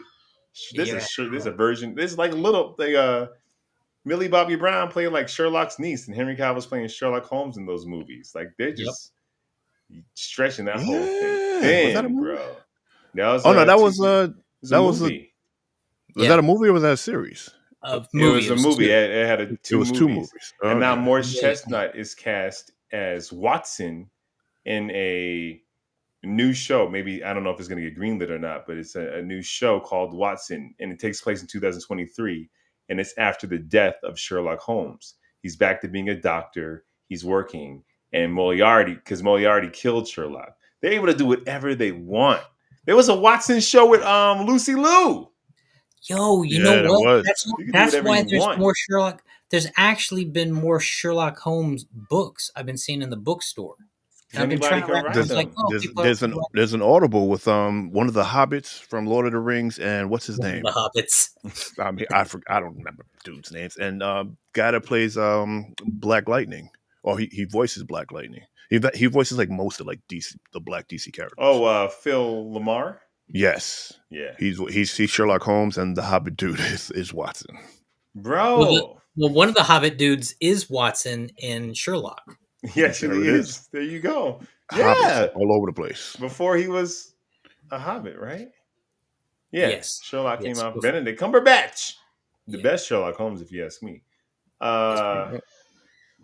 So yeah, it's happening. One quick, a little bit more news, and then we'll get to the main event eventually. Oh yeah. We got to talk about the flop that is Aquaman 2 and the official end to the DCEU. Okay. I haven't seen Dog, it. I haven't seen it either, but it's like we're watching the end of 10 years of movies because Man of Steel came out in 2013. So 10 And we years. never got a sequel. We never got a Superman. Like literally, and that's where they dropped the ball, man. Man of Steel, people loved it or hated it, but it was clear they made Superman the Iron Man of this universe. It's going to revolve around this guy until they're like, oh, we can do a Batman instead, and then kill Superman off in the second movie he's in. Batman never got a standalone either. That's because Ben Affleck walked off. He didn't want to do it. But so what? So you never got a Superman. You never got a Superman sequel, and you never got a Batman movie. No. Well, instead we got the Batman with Pattinson, the standalone. But that was going to be Ben Affleck's. That was going to be in the Ben Affleck slot. Deathstroke versus Batman was going to be the movie, which was going to be freaking pretty good. But how do you kill Superman in the second movie he's in as if the audience built an attachment around him? They didn't. And then Wonder Woman was good. Aquaman 1 was good. A couple ones were mid. Only a few were terrible. But it's like James Gunn screwed the pooch. I feel like Aquaman 2 would have made more money if they didn't publicly announce that none of these movies are going to matter. Black Adam, Shazam, Blue Beetle, The Flash, Aquaman 2. He said these movies don't matter before they came out. And well, because he was also trying to save face by not taking any kind of responsibility over the content. But I feel like, no offense to anyone listening, you're an idiot if you think he was directing Guardians 3 and also producing these movies at DC. Because he wasn't with DC when these movies were greenlit. That's old regime. Right. He was over here finishing up his Guardians of the Galaxy 3. So how big a flop was it? It made more money than The Flash, but that's about it. That's not saying much. It didn't make good money. I think I don't know if it made more money than the Marvels. And considering part 1 made $1 billion too. Let's not forget. Right. Like you can expect like a Black Panther. We had a COVID and everything. So Black Panther 2 came in at like 700 million, not $1 billion. But it shouldn't be. First one's $1 billion. Second one grosses 150 million. That's a drop off. Right. But, and it's the end of an era. It's the end of like, what a sour note to end on. So, bye-bye Snyderverse, bye-bye whatever this was supposed to be. How many? We know what cameos are in the film? It actually did make more than the Marvels. Did it? It made 250 million. The Marvels made 67 million. Worldwide? On the first week? You're talking about the first week? Worldwide right now, Aquaman is at 300. Go ahead. Oh, right now, I don't know how old this is. It's saying it's 250 globally. Right now, Aquaman's 334 million globally. Okay. 234 million. 334 million in total. Only 100 million domestically. Huh. So only 100 million here. It made an extra 230 million internationally. And the Marvels, not to compare them, we're just looking at two companies that completely lost their way. And the Marvels made 80 million domestically and made 205 million worldwide. And which is crazy about these two movies is both of their originals grossed $1 billion. Yeah. That's a drop off, dude. That's like Marvels. The Marvels was the original. Captain Marvel. Oh, grossed Captain $1 billion. Marvel did $1 billion? Did $1 billion? Not a week. No, but altogether $1 billion. Oh yeah. Like who knows, man? No, Aquaman's really good next week. This is the next week. Aquaman came out Christmas. Yeah. This is in a minute. You're right. In a minute. That joint's about to stream in a week. Yo, that's crazy, man. And I think a part of it is freaking superhero fatigue. I think a part of it is, this doesn't matter. I think a part of it is, and we'll get into this in the main event, but like the casual fan don't care about superheroes no more. Unless they're like the boys, unless they're like something's dark or bent or twisted. But mainstream superheroes, if it's not Batman and Spider-Man, the casuals aren't racing to the theaters to see any of it anymore. True. It's just not. It's not exciting. They come out too often. Yeah. So yeah. But I got two more things. What they did together. Berserker and Something is Killing the Children. There are rumors that Netflix is trying to pick them up for either movies or a series. Dog, let me tell you. Well, Berserker, the Keanu Reeves one, was tied to Netflix when it was turning into a comic, so it was always supposed to turn into a series. Okay. And Something's Killing the Children was one of the most successful new releases when it was coming out. So of course, Berserker to me is going to be. It could be good, but I feel like it's going to be like a typical Netflix series. It's going to be like Old Guard. Yeah, it's pretty much the same thing. I tell you though, if you're looking for that freaking Stranger Things replacement, that's where you put in Something's Killing the Children. You fit that right into that demographic. It's crazy dark. It's and it's right there with it. But it's not about it's not a child group dynamic piece. No, but a monster killing children is good enough for me. Yeah, and it's got children in the title. Something's Killing the Children. It's kids. It's got a great title. Beetlejuice 2 got slotted. It's dropping in September. You can believe that. Yeah. Okay. Y'all need to fight for that October spot. What are we doing? Yeah. That's really interesting. Maybe it's coming out. Maybe it's coming out late September. Maybe. Yeah, that's weird. We're getting a Cat's Quest 3. I've been waiting years for this one. I'm sorry, what now? Cat's Quest.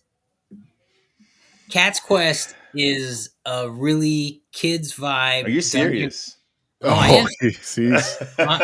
I'm serious. It's a dungeon crawler video game.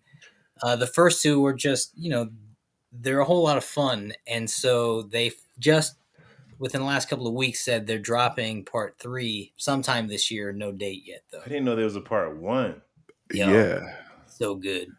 Wait. Hold on. You said dungeon crawler? Is that the one where you're a cat just running around? Yes. Oh, okay. Yeah, that thing was kind of popular. It was. Yeah.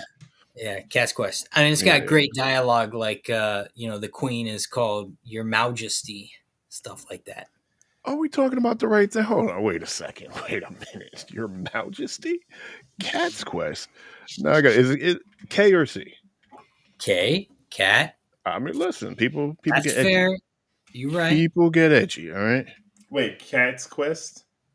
Cat's Quest K? with a C. Oh, see, it would have been clever if it was with a Quest. K. Quest with a Q. Okay, we are definitely not talking about the right thing. All right. Or the same. We're not talking about the same thing. All right. Okay. I can see why they might have some allure to it. It's fun. And it's a little more involved than the Telltale series, but they are pretty easy trophies if you're hunting.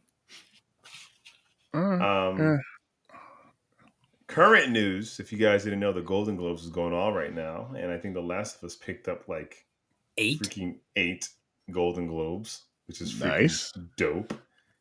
And I don't know. Oh, and Nick Offerman, he won the Emmy for that episode with the two guys that kind of stand alone. He won an Emmy for that as a guest actor for Last of Us, which is pretty dope. So, the two guys. Okay, yeah. So, I'm looking at IGN. We just talked about it. While it's not officially declared, at least one executive producer for the Marvel Cinematic Universe considers Netflix's Daredevil to be canon to MCU's sacred timeline. That's because the last trailer, I'm like, are they using stuff from Netflix?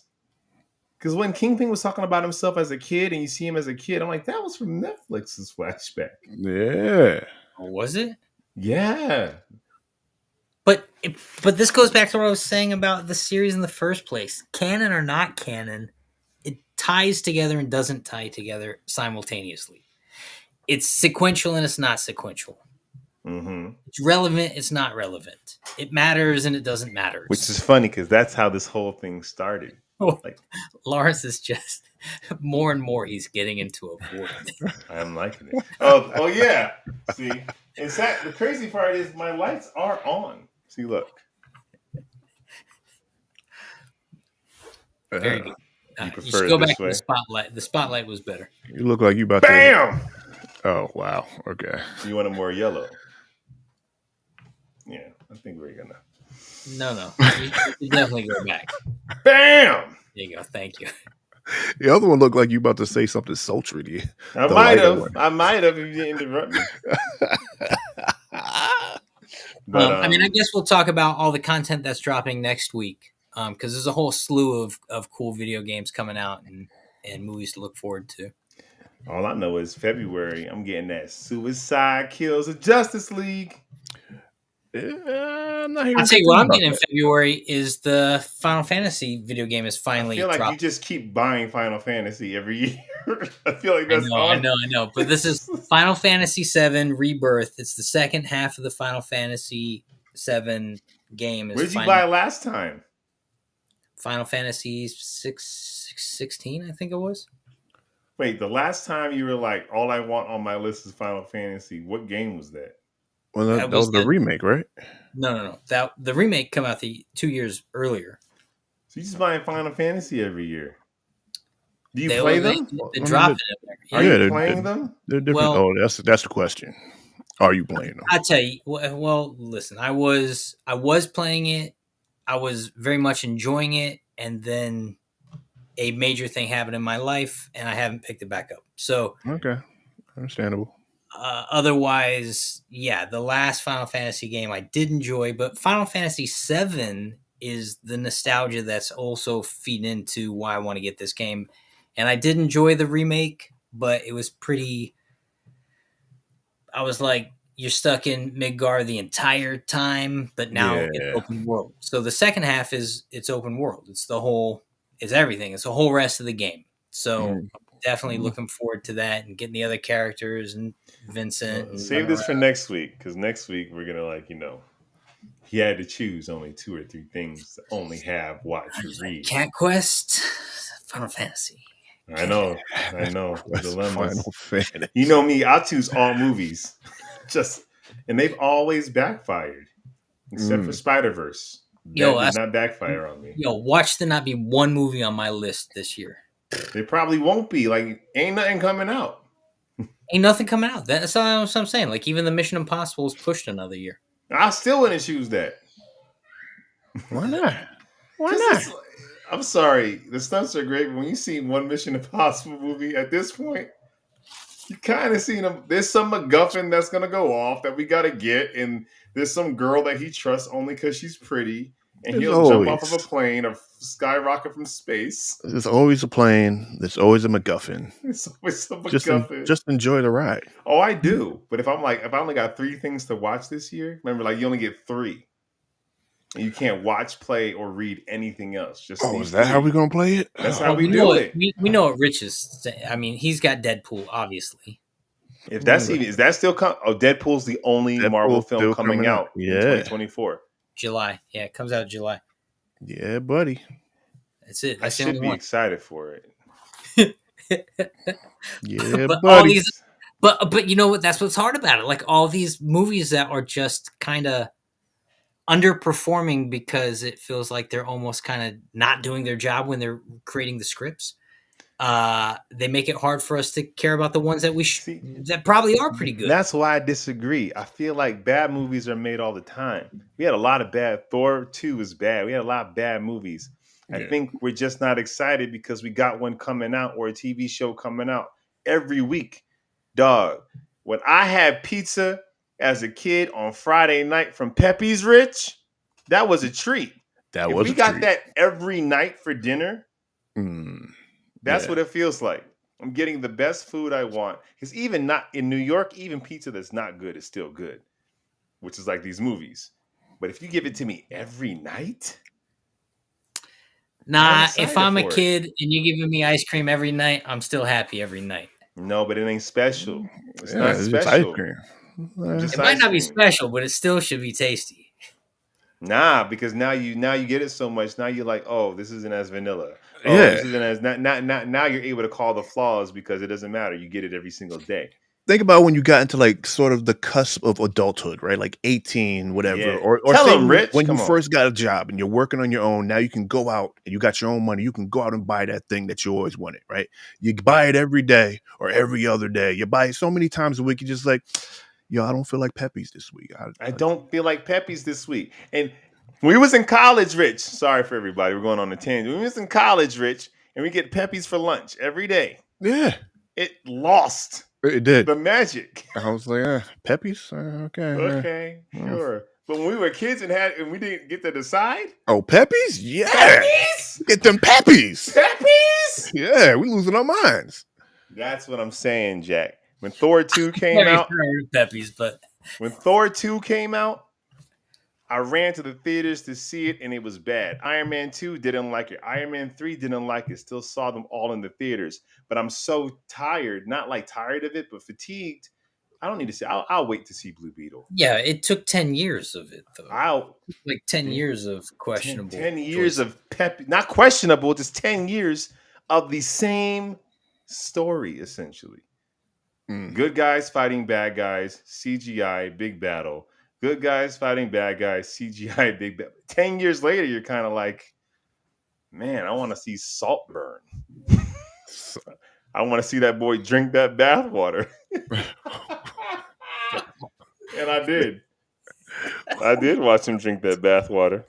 And I think they're selling candles of the scented bathwater.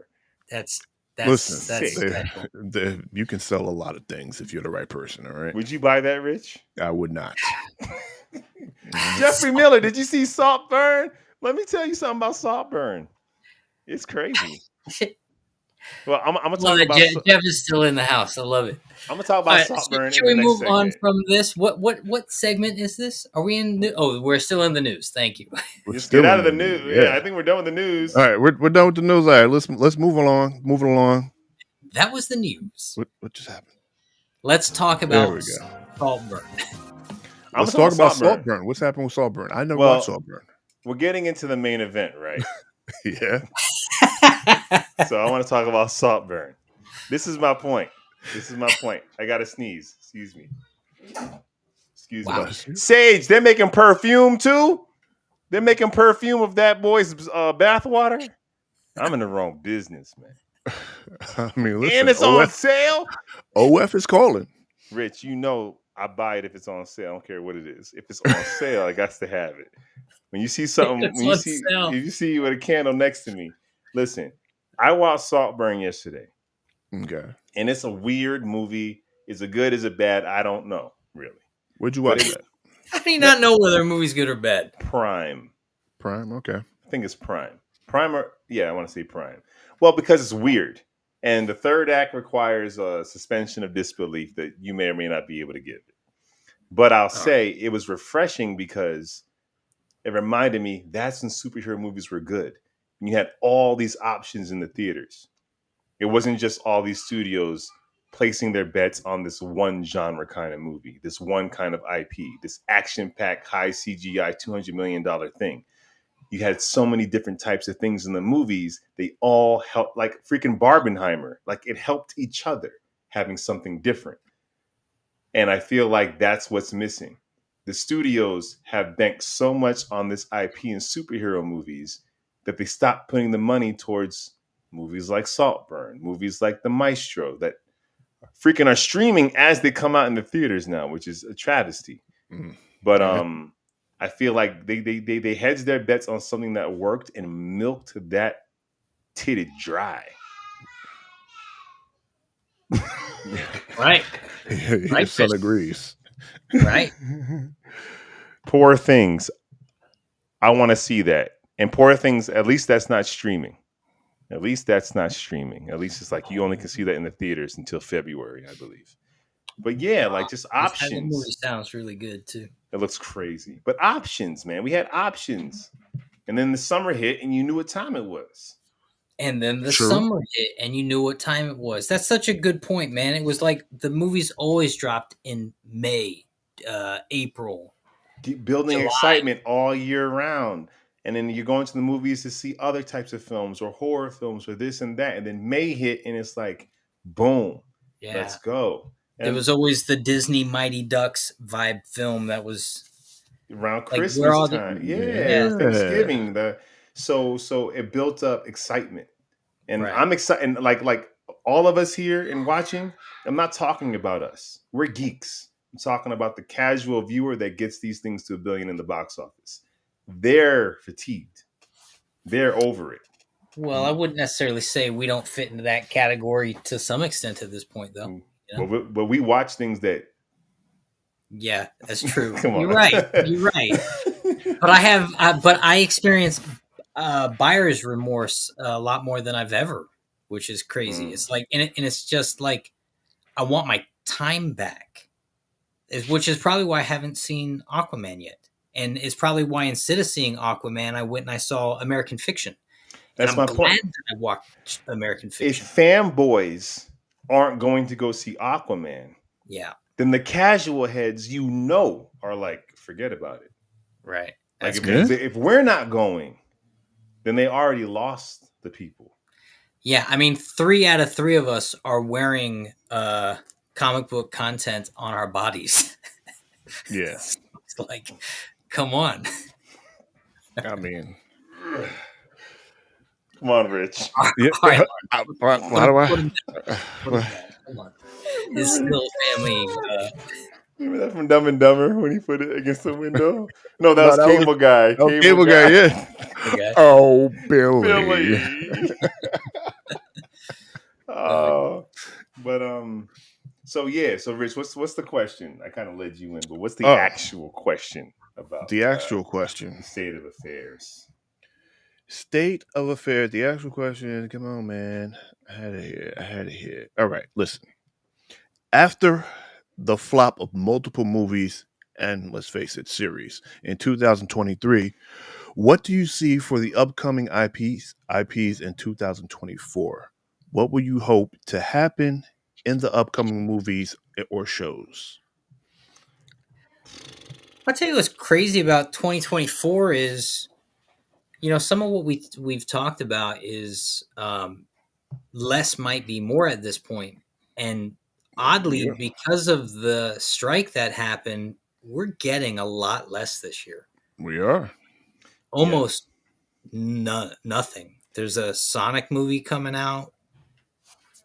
There's the Deadpool. There's another Transformer, but there's almost nothing MCU or DCU related that we're getting in 2024. It's wild. and I think that the model has to slow down, not just because of the fatigue, but it's kind of crazy to have a business model that requires you to drop $400 million to make these movies. That means like you have to gross $1 billion. But how do you not have Mm. a single film coming out? If Because you're DC or Marvel, you probably actually do want to drop one major well, the feature. strike happened. The That's strike what I was happened. saying. So the strike might actually help in some cases. But I think they have to reevaluate the fact that a movie like The Batman didn't have the biggest budget and it made a return. Like you have to kind of get back to like spending money wisely again. You can't to force a movie to have to make $1 billion for it to break more than even is ridiculous. That's a ridiculous pressure to put on these movies. And they don't have to have that much money. They just don't. Well, they don't. And look at a movie like The Creator, which kind of proves that you can make a movie on that visual scale Yeah. for far less. And But it, a lot of these films, they don't actually make their budget. The studio gives them a budget, and they're part of what they have to do is use the budget they're given for the film. So a lot right. of time, a studio will say, "We're giving you $400 million to make your movie. Spend it." I know that Tom Hanks was saying that. He was like, I want to make this. Everything's superheroes, and they're cannibalizing everything. And like I want to make this movie about this love triangle between this guy and his wife, and they're like, "Oh, maybe we'll give you 20 million to make it." Did I tell you she has superpowers and he's a spirit? Here's 500 million. Go make your movie. And it's like maybe Yeah. they tell them no. Go back to freaking $150 million movies and like build it from there, or make less. But you putting a lot of pressure on these movies, and you got Variety jumping on the Marvels, jumping on Aquaman, calling these flops. And it's like, of course they flop. They cost $500 million to make if you add marketing. Right. You know what else flopped? According to them, like Scorsese's Killer of the Flower Moon. Yeah. So did freaking Napoleon. Right. But they don't talk about that. Which that was in theaters? Mm-hmm. That was in theaters? Oh, yeah. Right. Because half of it, no, I don't want to say half, but probably a good 20% of a film's budget is often just spent on marketing alone. Right. And so when a movie like Napoleon hits theaters and you don't even know it hit theaters, is probably because they just didn't have the marketing to compete, the marketing budget to compete with some of these other films that you get saturated. But I will say Napoleon's had the same budget. Napoleon and Killers of the Flower Moon both had the same budgets as the Marvels. They all were $200 million movies, not including advertising. So I just think that no one showed up. Yeah, but there was also a lot less. I certainly came in contact with a lot less marketing throughout where I live. And during the strike, no one can do interviews or press or anything. Oh, that's interesting. But you would still see like billboards. I mean, we live in Hollywood, man. There's billboards everywhere. And when I drive down Sunset, I see. Oh, I saw a lot of. I didn't see Napoleon. I'm not saying it wasn't somewhere on Sunset, but I saw a lot. Right. No, I saw a lot of like the kind of content we watch. I saw big, epic, blockbuster, comic book related, or there was 5 billboards of Rebel Moon. Right? Really? Right. But basically, I'm saying is whether it's a drama, whether it's a comic book movie, you can't make your movie so expensive. You're kicking yourself in the face. Barbie, all that was only $145 million in the budget. So its budget was less than Killer of the Flower Moon. Well, you know what? And everyone loves those stories. I mean, look at Blair Witch Project. This movie was made from pocket change. That's also like an outlier. Like people have tried to do that. What I'm saying is people love to romanticize these underdogs that take off too. And but I'm not talking underdog. I'm talking just make a reasonable film. You don't need to spend that much on it. I'm laboring the subject, but I think that's a part of what's going on is when you demand your films to have to gross $800 million to $1 billion in the box office, 8 out of 10 times is probably not. It's going to be a flop. You know what's crazy about that argument right there? And I'm not saying they shouldn't pay some of these actors $50 million to be in the films, which they are. On some or back ends, they've like Robert Downey Jr. made like $50 million off of the Avenger movie. I'm not saying actors shouldn't get paid. I'm not saying the movie shouldn't have budget, but there's something interesting. If you took that $500-600 million film and cut the budget in half and used the other half of the funding to fund 2 or 3 other smaller projects, you'd actually be getting a lot more content. I mean, yeah, and when you look at the MCU, it's phase 1 and 2, nobody was making money like that. Robert Downey had to say something for the other actors to make money on the Avengers. And I got to tell you, having been on a handful of, if you want to see waste, like real obnoxious waste, go get involved on some, I'm not saying all, and I don't know specifically these projects, obviously, but go get involved in some larger shoots. I was a part of some shoots where, dog, I'm telling you, the amount of money that was put into like some of the stuff I saw them shooting was just like, you might as well just be taking stacks of cash and burning it. Sometimes that's the point. Is the tax write off. Sometimes that's well, yeah. I mean, look at the how many movies that we're privy to now that are getting made that never see the light of day, and we only know of a handful. There's got to be dozens and dozens. Batgirl, freaking Coyote versus Acme. But these are the ones we know about. That's a John Cena movie, Rich. Coyote versus Acme. Mm-hmm. Acme, yeah. What was that supposed to be about? Wile E. Coyote was suing. Shut Acme. up. No, it's serious. But they're It actually looks funny. They look they're actually funny. saying they're going to release it now. Are they? Well, the last I heard, they were going to go back and release it because apparently it was a really good movie. On top of it, hard to believe. John Cena. No, I that sounds hilarious. Wile E. Coyote is tired of getting blown up. It's kind of framed Roger Rabbit-esque. Think about this. Wile E. Coyote bought all them traps from Acme, and they all backfired. I'd be suing too. Well, I mean, let's talk about Disney real quick. That lost almost $1 billion just off of 4 movies alone. Bro, so the Marvels.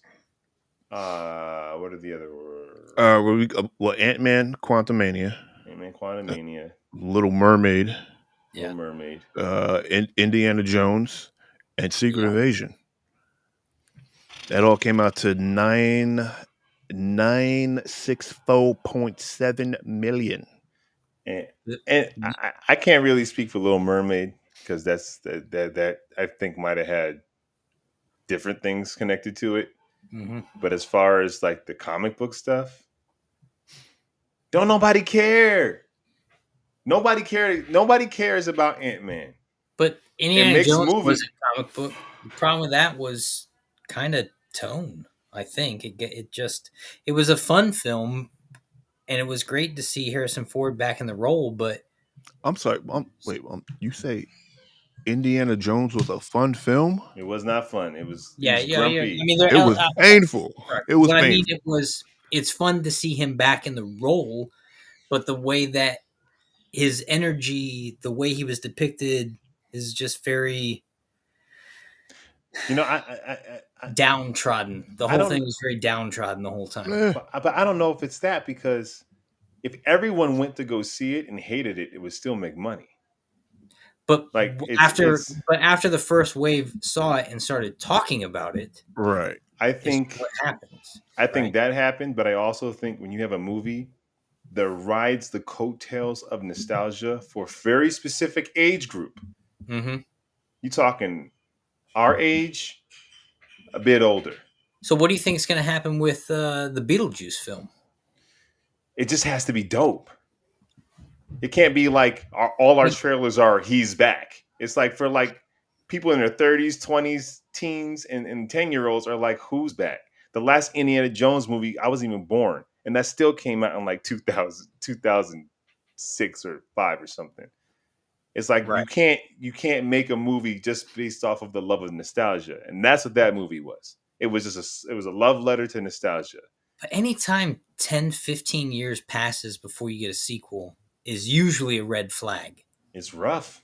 Yeah. Because we're getting, I mean, this Beetlejuice movie is what, 15, almost 20 years in the making? Mm-hmm. And if I'm being honest, it's a good example of kind of what we're talking about, because I'm excited about this film. I'm a huge Michael Keaton fan, always have been. We've been teasing, what if we get a Beetlejuice 2 for almost 20 years, and here we are getting it. But it's going to come down to content and why. Why did it take you 20 years to tell this story?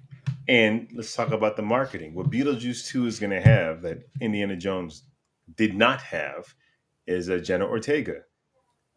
The it girl of horror Scream franchise, Wednesday Addams, is going to be in Beetlejuice 2. That's going to grab the people that don't care about Beetlejuice 1. So we're going to see it for Michael Keaton. They're going to see it for Jenna Ortega. So they're already smart with just their casting. Right. Now, the story just has to be good. It has to look dope. It has to remind us of something that we enjoyed. And for those who didn't watch Beetlejuice, they're gonna be like, "What is this?" Like, it's honestly just hit the landing. It should do well, but I because mean, of Jenna Ortega. you could kind of say the same for Indiana Jones. Well, not really the same, but they didn't. They just went with the nostalgia purpose of it and Right. didn't Yeah, put anything to pull in that new audience to And actually this, care. and they tried with Crystal Skull with Shia LaBeouf. Like they They tried tried. that. Yeah, they tried. that I think Crystal Skull hurt this Indiana Jones. There's so much time between them. I don't know if it Yeah, did. yeah. I like honestly, if it came down to the two, I would watch Crystal Skull over this Crystal's new one. when did Crystal? Well, this movie did have a fair serving of nostalgia that did land. I mean, the flashback scenes were pretty enjoyable. But for us, what about if you didn't grow up with Indiana Jones? You don't care. Yeah, I don't know. I don't think so. And let me see. Indiana Jones Crystal Skull came out in 2008, man. Yeah. So there's like literally a generation of people that was like that old movie. Right.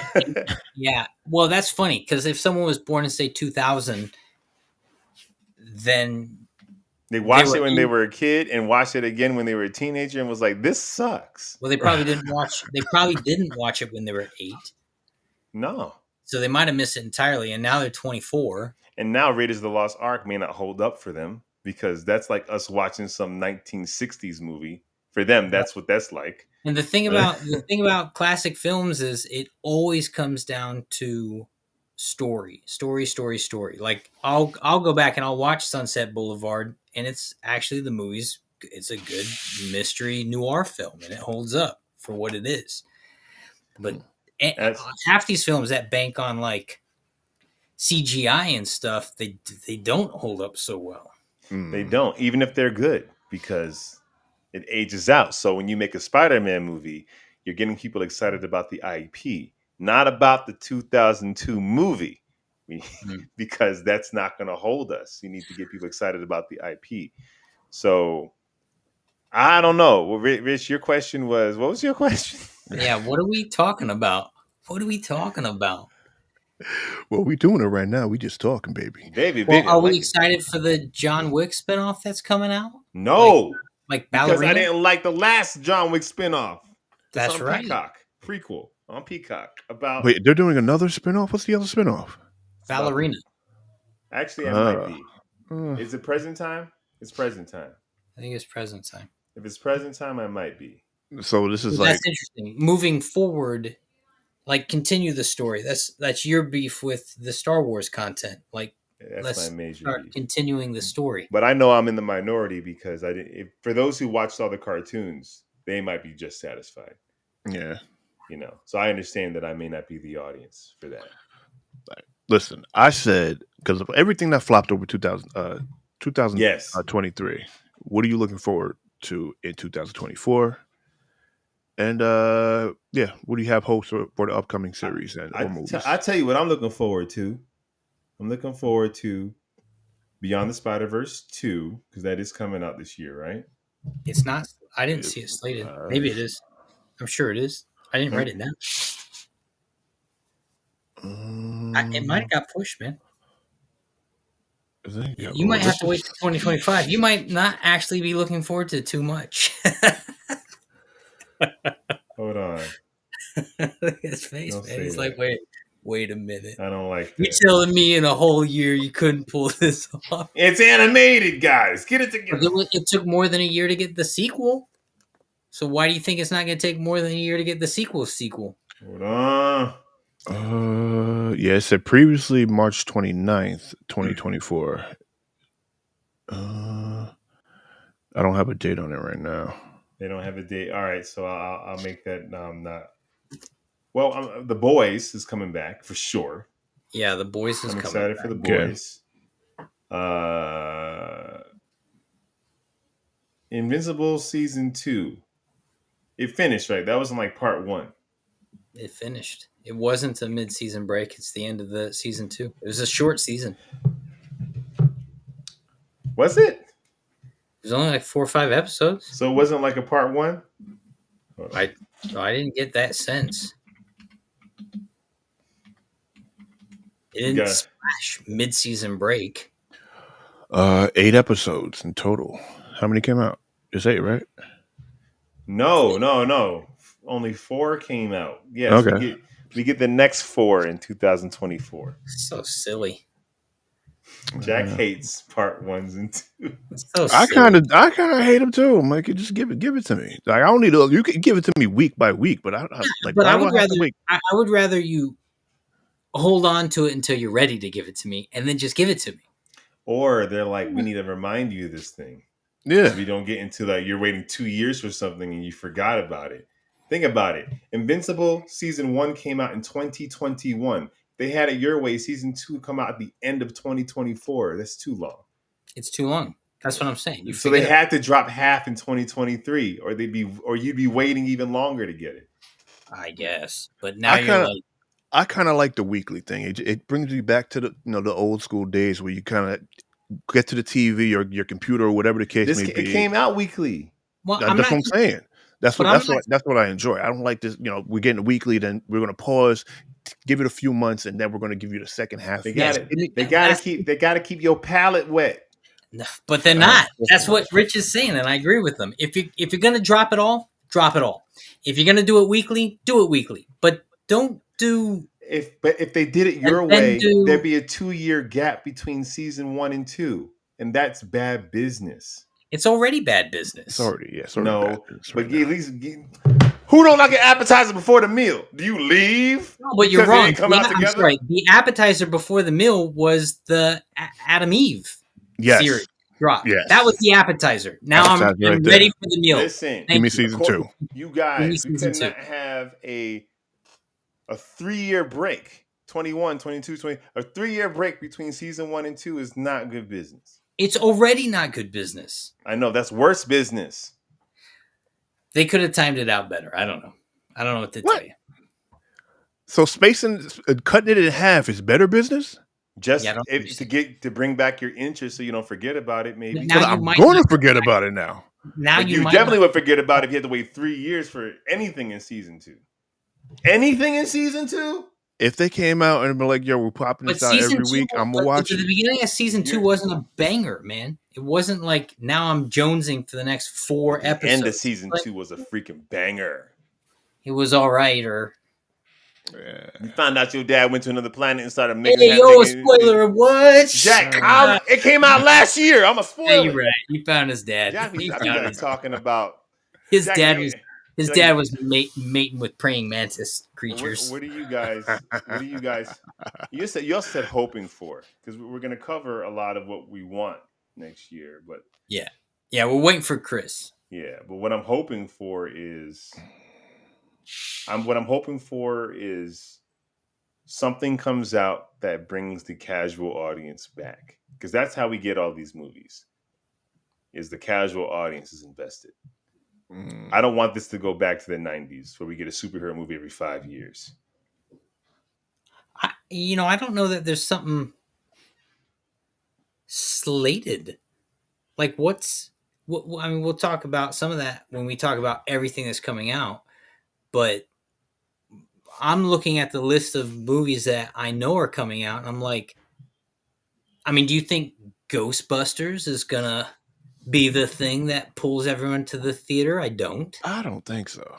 I'm still kind of figuring, like I'm scratching my head. How are they doing this? What is it, like summer break and they have kids out here running a business? Like, what's happening right now? That's what making you not believe about ghost haunting New York is summer break and kids. They already had me with Ghostbusters. I'm watching Ghostbusters because they're busting ghosts. I want to know, what are these kids doing? Busting makes me feel good. Sony is dropping 2 films. Not MCU, but Sony is. And we got Kraven the Hunter, and we got Madam Web. But Madam Web. Those trailers don't necessarily. I'm not like Venom didn't look interesting to me, but somehow they're making a 3. So Chris, they're making a 3. Like, what are we doing? But Mobius tanked, so we know that the Sony verse is very. You just womp. Madam Web.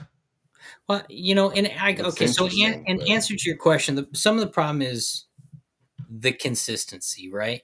It's like you're talking about that pizza scenario, but the problem is that meal is just not prepared the same every time, and we're getting a lot of it, and so it starts feeling cheaper and it starts tasting cheaper First of all, because Pepe's Pizza is prepared right all the time. Okay, don't you put And some it burned respect? down, Jack. So if you don't Put put some respect on respect. that, you'll have to leave. You okay, all right. respect on that With name.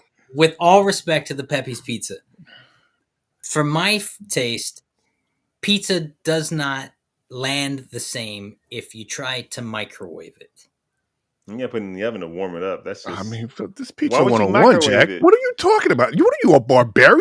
Are you an animal? Yeah, he's a freaking Where were you savage. raised? Oh my He's in the god. woods. He I'm told us. saying don't microwave it. What are you talking about? Jack is like, I'm I'm saying just trying don't. to make Jack's like, I'm trying to make an analogy. This I'm isn't trying. really about pizza. All right, I give up. Yeah, I'm saying. Well, I guess what I'm saying is some of this content is feeling like it's not been prepared as well. I guess my question is, there was a time where movies were allowed to be bad. It didn't change the appetite of the entire genre. It's just True. that movie was bad. But we're in a situation now where the appetite for the genre is just changing in general. And we didn't. I mean, we've had good comic slash IP movies. Guardians of the Galaxy 3 was amazing. It was. It Right. was very good. Spider-Verse Part 1 Beyond was See, amazing. see. Thanks. uh, Well, we're getting a Sonic 3, and Sonic 1 and 2 were pretty good. so we do have good movies, but But but the overall. but is anyone like looking forward to Sonic 3? No. No, because I think we have this all the time. Right. You know, like when Game of Thrones ended, like I was looking at Vikings, I was looking at like The Last Kingdom because I needed that fix because there was nothing else to replace that itch. Yeah. Even Yeah. between seasons of Game of Thrones, I'm like, what am I gonna do? I need something to like. Now you don't feel that with superhero movies because there's What? always something to scratch that itch, baby. I'm going to be honest True. though. Yeah. That's not what the problem is for me. For me personally, and I started thinking maybe it's me, but I know it's not because when I saw the trailers for Rebel Moon, and I know it's Zack Snyder, for what that's worth, I was genuinely excited to see this film. I go, man, this film looks sick. It looks like it's got visual elements that I'm excited to see in a movie. I'm giving him the benefit of my doubt that he is going to show up and deliver genius, and I'm going to sit back as an audience member and enjoy this. Get disappointed like I was. I was And greatly disappointed. and then I'm disappointed. And so I know that it's not me because I keep showing up with hope and anticipation. I'm willing and I want these films to be good. But you have to know that you're not the majority of people that they're counting on watching this film. True. Their appetite got tired. You're the geek. You're going to show up. We're going to show up. They're not talking about us. Now, they rely on us to spread the word, yes. But the casual audience member, they need them to show up. And I think they're the ones that are But tired. they have to stop making films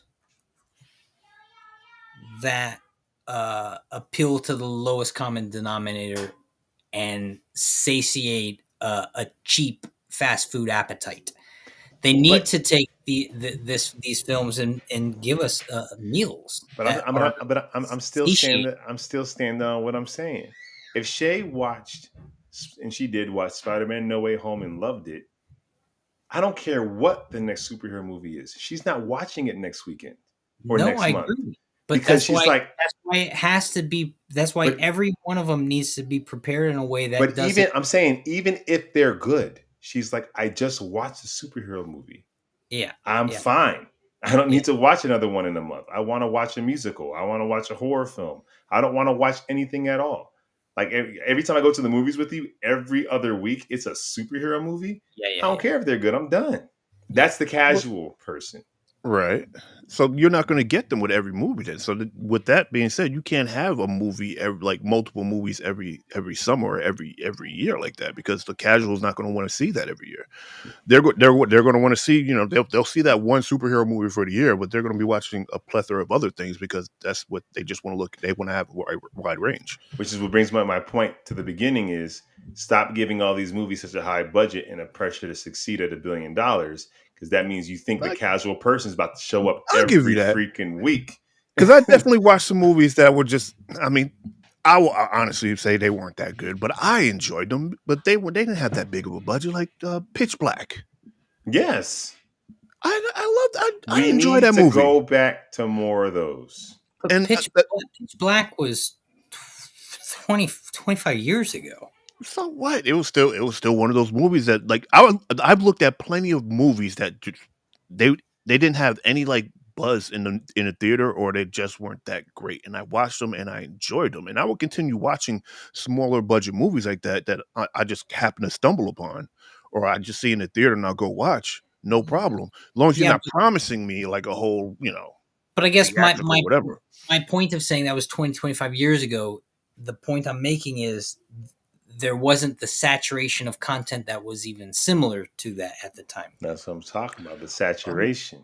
Times are different. Like we can't go back to a point in time where we had less of where we got Right. more of. It's like if I find out a girl in high school loves the color red, and I wear red the next day, and she's like, "Oh man, you look sexy," and then I wear red every single day for the year. It's like I played that one trick pony out. Unless it's appealing to your market.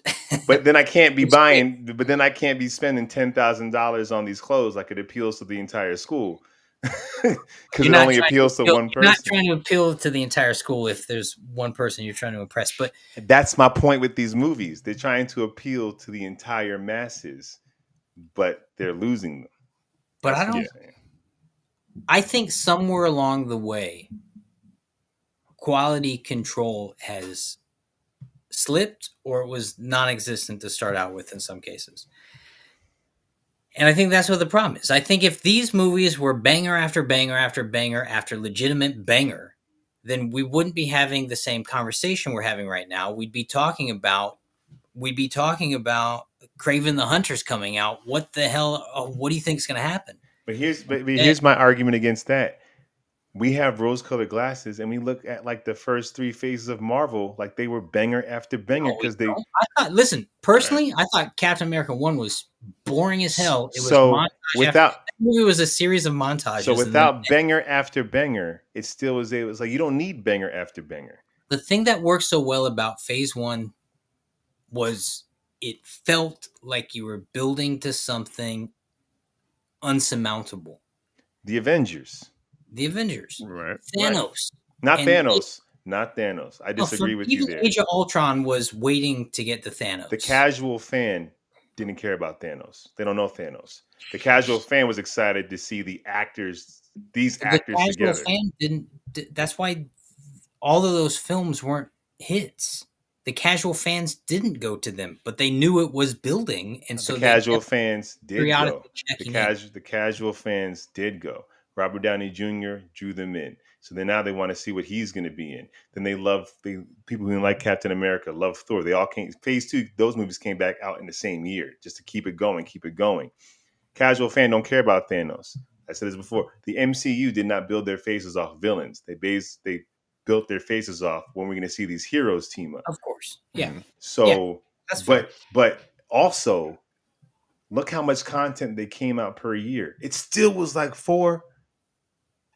It wasn't this much. It's the saturation. But it also wasn't. It also wasn't oversaturated by what was happening from other media outlets. So now you got your own companies oversaturating the market, and then their company is. So before it was like, oh, I have to watch these 4 movies, and 2 of them are so-so to get to the Avengers.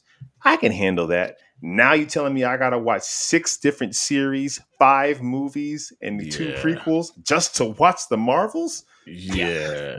You asking way too much of me. Way too much. And the geeks, we've already seen it, so we're good. But the casual person's like, I gotta watch Ms. Marvel to watch the Marvels for I'm not real. doing that.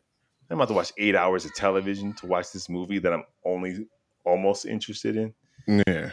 It's too much. Even if the Marvels was a banger, that's a lot of homework you're asking the casuals to do. It's a lot of homework. Phase one was, you see Iron Man? It doesn't matter. Just watch the tag. You see Iron Man 2? Just actually, that doesn't matter for Captain America and Thor. Iron Man 2 actually does not matter for the Avengers. You can skip that. Like you can actually skip Iron Man 2 to get to the Avengers. But a lot of standalones kind of are that way. But that was most of what Phase 1 and 2 were. They were standalone movies that would have a tag. But the movie itself was like Thor's on an adventure and oh, this is an Infinity. So James Gunn even said when he did Guardians, he made up with the Infinity Stones what they do in the MCU universe. Like he just made it up. There's only one appropriate answer to your question, Rich, and I think it's what Papa John started doing. Use better ingredients. Jack, I'd agree with you, but then we both be wrong. So Yeah. But I mean, here's the problem. There's no real answer to this question, right? It's like less content isn't really the answer. More content certainly doesn't seem to be the answer. Vetting the content is a nice idea, but by whose standard? No one's putting out these movies thinking, but I've talked to actors who have been in some of these movies as they're being made. Like a friend of ours who was in the Green Lantern movie that came out. Ryan Reynolds played a pretty big part in it, and he before that movie ever came out, he was like, "Oh, that movie's gonna be burning trash can." And it was. That movie was bad, and so he knew it was happening while they were shooting it. So how does that happen, right? How does a movie with that kind of budget, that kind of it's going to be the big tentpole movie you're trying to sell next year, get greenlit, shot, and it's a giant heaping pile of trash while you're shooting it? Like they knew it on set. Because when you're on set, you're at the point of no return. And it's like something happened, suits got involved, things got shifted, or they were trying to be like another movie. There's a million reasons. I mean, Elizabeth Olsen, she said for your favorite movie, Jack, Doctor Strange, Multiverse of Madness, that she was asking them questions about Scarlet Witch that they did not have answers to. Because she was like trying to in WandaVision. Right. You're trying to make it make sense. So, but eventually she just stopped. It's almost never the actor. Listen to Henry Cavill talk about his understanding of Superman. You're like, the guy understood the content and was trying to do things. Even The Witcher. Well, yeah. But the point I'm making is Henry Cavill might not have agreed with Zack Snyder, but Man of Steel was a clear interpretation. It wasn't like, how did that Krypton, it did blow up. There's some movies that trying to write it didn't blow up, right? Like so Zack Snyder, you might not like his interpretation, but it's clear. Multiverse of Madness is a mess because the narrative doesn't make any sense. Like it just doesn't make sense. Not even if it's good or bad, it doesn't make sense. And why? But I think that is oversaturation. I think any studio that has one figurehead that's trying to make this much content in a year, it's going to get watered down. The brain trust can only brain trust so much. It's going to get watered down. And they don't let their directors rock in Disney. So they're more like showrunners for episodes of television, directors for episodes of television.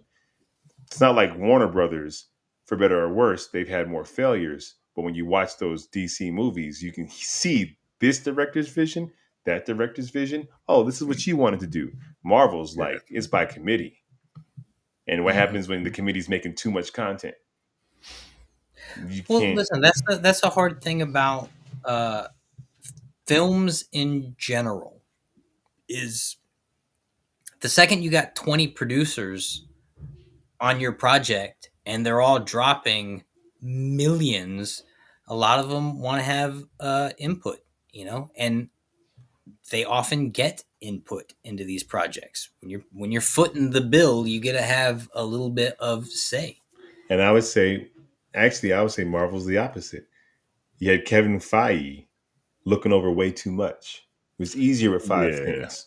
It's But too but much. it he's was not way writing too all much. the he's not No, writing scripts. he's not writing the scripts, but But he's supervising it. he's deciding the story. He's Yeah. deciding where it goes. He's deciding how they link up. And it was easier to do when it was less. And when they did the Disney TV series, they didn't do it like a TV show would have, where each show has their own showrunner and that showrunner is responsible. No, they were doing it like these TV shows were movies. So it was still like one guy overseeing how they connect and the overall arcs. But that's odd to me because they don't It's connect. it's too much It was content to too. keep track of. Yeah. You can't. You You can't know, try to I inception this thing with I think 30 that's fair. It, projects. it probably is too much content to keep track of because what we're seeing is the completed thing. What they're seeing is the sketch of the things that then they send out and they go flush them out. So Hmm. it's always easier to watch something in hindsight. Oh yeah, armchair quarterback. It's always easier to do commentary on a movie that's already made. And for them, Yeah. I think Kevin Feige said it, and so did the woman over Star Wars. They both said the same thing. We're doing too much, and we kind of got a little lost in the sauce. You're doing too much. You don't know where to go. You're doing too much, and I get why they're doing too much. And I don't think it's their fault they're doing too much. I No, think that but I don't agree with what I just said either, though, because if you are looking at the overall map, then you Jack, know. you can father 30 kids and love them, but there's no way you can give them enough attention. True. But you, You but don't know that Jimmy skinned his knee because you got 30 kids. sorry, but the connection to the other content needed to be the thing that was safeguarded. If the Loki needed to matter, then you know that the connection to the multiverse story with Ant-Man has to connect in a way that matters. If the WandaVision matters, then you have to safeguard the connection to the Ant-Man I movie. get what you're saying, but when you have this many projects that are all being made at the same time, remember, That's why it matters even more that that right? element is But clear. one person can't clearly watch over the details. Remember, phase one was very simple. Nothing connected those movies. There's a tesseract. What does it do? I don't know. We'll figure it out later. There was and there wasn't actually a connective thread except I have an Avengers initiative. What's that? I don't know. We'll figure it out later. There wasn't as detailed as connectors in the first phases. Now they're getting more detailed. COVID happened. Disney put out a mandate saying we're going into the streaming wars. Buckle your seatbelts. I need Oof. 15 Star Wars shows, and I need 30 MCU shows. And Huh? they're losing at that right now. Well, and that's what happened. COVID is a big reason why these streamers are doing what they did and why we had an influx of streaming content. And Marvel was doing that for Disney Plus. If COVID You didn't know, happen, we wouldn't have all these series. you know what I'm excited for? I'm Jack, excited. don't change the subject. What is the subject? We're I'm excited for what Netflix is doing.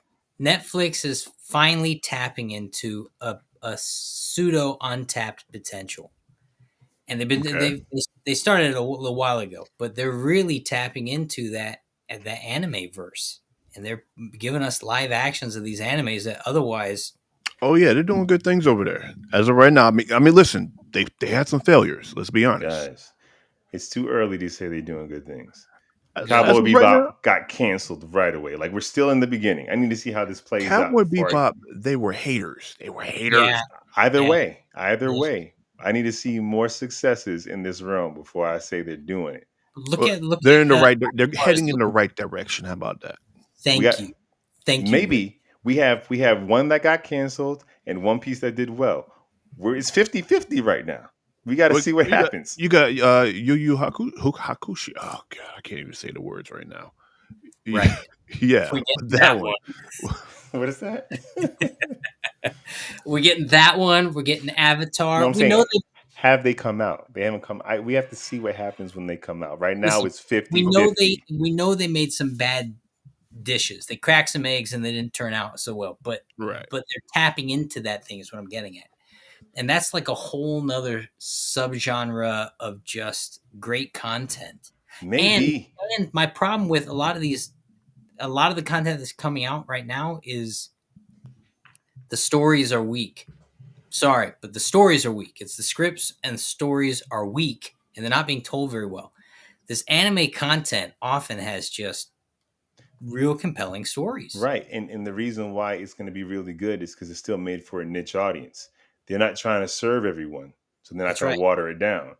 That being said, a big studio needs to serve everyone so they can make that guap. But do they need to serve everyone? Maybe they just need to stick to their core audience and everyone else will follow. I guess that's how they did it in the beginning.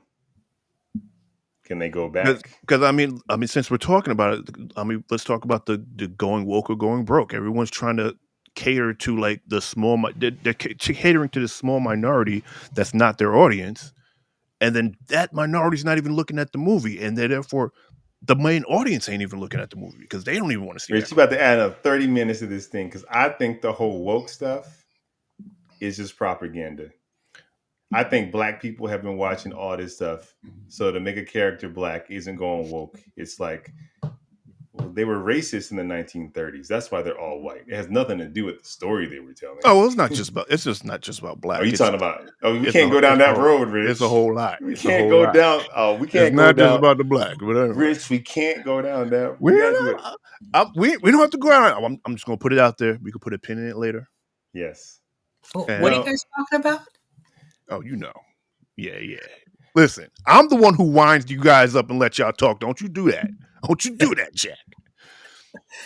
Nah, but you know what? The other thing about the 1920s and 1930s, when all this content was largely getting created, is who had the platform to tell the stories, right?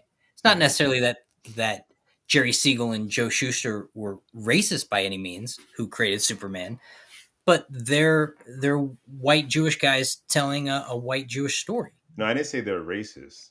I'm not calling anybody a racist. But I am saying is when you live in a world that only looks white to you, that is a product of racism. Sure. I'm not saying they're racist, but you're seeing a product of the world they live in.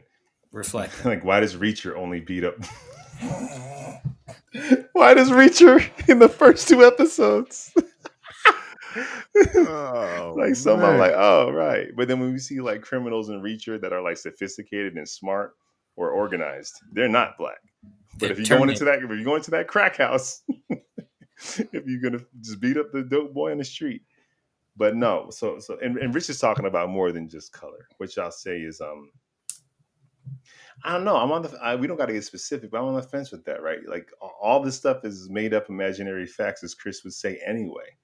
So like, who cares if you change this or change that? It's not like I'm changing Abraham Lincoln, and it's not a real person. It's made up imaginary facts, but you still got to make it kind of grounded slightly to reality a bit. Like if you're going to, so for example, if you're going to have a woman out here being super strong and everything like that, at least make it make sense. Like she has some form of power. She was a god, or she's a demigod, or she was like cybernetically engineered, or have some type of training where she can go out here and do all this stuff. Can't just like put it out there. This goes to Rebel Moon. Can't just put it out there just to put it out there and be like, yeah, she's a badass. But let me ask you this question: people can't outrun machine gun fire, but we'll accept it when Reacher does it. We don't. We'll accept that. That's the part. That's the part where you kind of have to, because let's face it, because even in any show, any movie where there's gunfire, like people should be dying at that point. Well, my point. That's my point. My point is these things already require us to suspend our disbelief. Right. So how come if it's a woman lead kicking ass, we're like that's unrealistic? It's like it's always unrealistic. Did you watch Rebel Moon? I did. It's all unrealistic. But he's right. They're all of the characters. There's a shirtless guy riding a bird. A bird. Like it's all unrealistic. And it didn't make sense. Harry Potter did it better. Dude, Reacher hides behind a plate of glass to dodge behind machine. Like none of it makes sense. So I guess if I'm watching maybe The Bourne Identity where it all makes sense, and I see someone who's physically weaker beat down a guy who's stronger and they have the same kind of skill set, then I'll be like, that's weird. But in a world where none of this actually makes sense anyway, I'll let it fly. My question is, who are they trying to serve sometimes? It's like there's well, you guys really should see American Fiction. There's a pretty great scene in the top of it where Don't say it because we want to watch it, and we want to watch it. But like, who's the content serving? Sometimes is my question. Like, they're dropping an X-Men comic, and I don't know the backstory. I've only seen the cover. But they've turned all the characters black, all of them, and I'm like, that's interesting. I'm wondering why and how and what's it even about? You know, And they have to have a reason. I don't mind. That's a fair question, but I guess my question doubles back to all of this stuff was always kind of propaganda anyway. It was always especially X-Men. But no, but you when you watch some of these movies, you watch a real average white dude before we got into the Schwarzenegger things, and even after, average white dude take down people that look like Michael Jai White. You'll see like Tobey Maguire in a fight, like you'll see Bruce Willis take down 10 guys with a pistol. It's always propaganda. It always makes the average guy look like he can be the hero. It always serves a point. I'm not saying that's a bad thing, but none of it's true artistic measure. It's everyone wants. But it's also why you always, every year you're going to get the Percy Jackson story. You're going to get the kid turned hero because they were ordained. So we want to see the average person be able to be the heroic figure. As long as it could be every average person. Sure, but if it's always the white male average person, then it starts to feel that feels a little propaganda. So that's always been the way it was. So then we see other average people, and some of us will say that feels false, or now they're pandering. I'm like, it was always pandering. There's a superhero called Captain America, and his costume's the American flag. It's all proper. It's all part of it. Some would say it's the Puerto Rican flag, but okay. Wepa.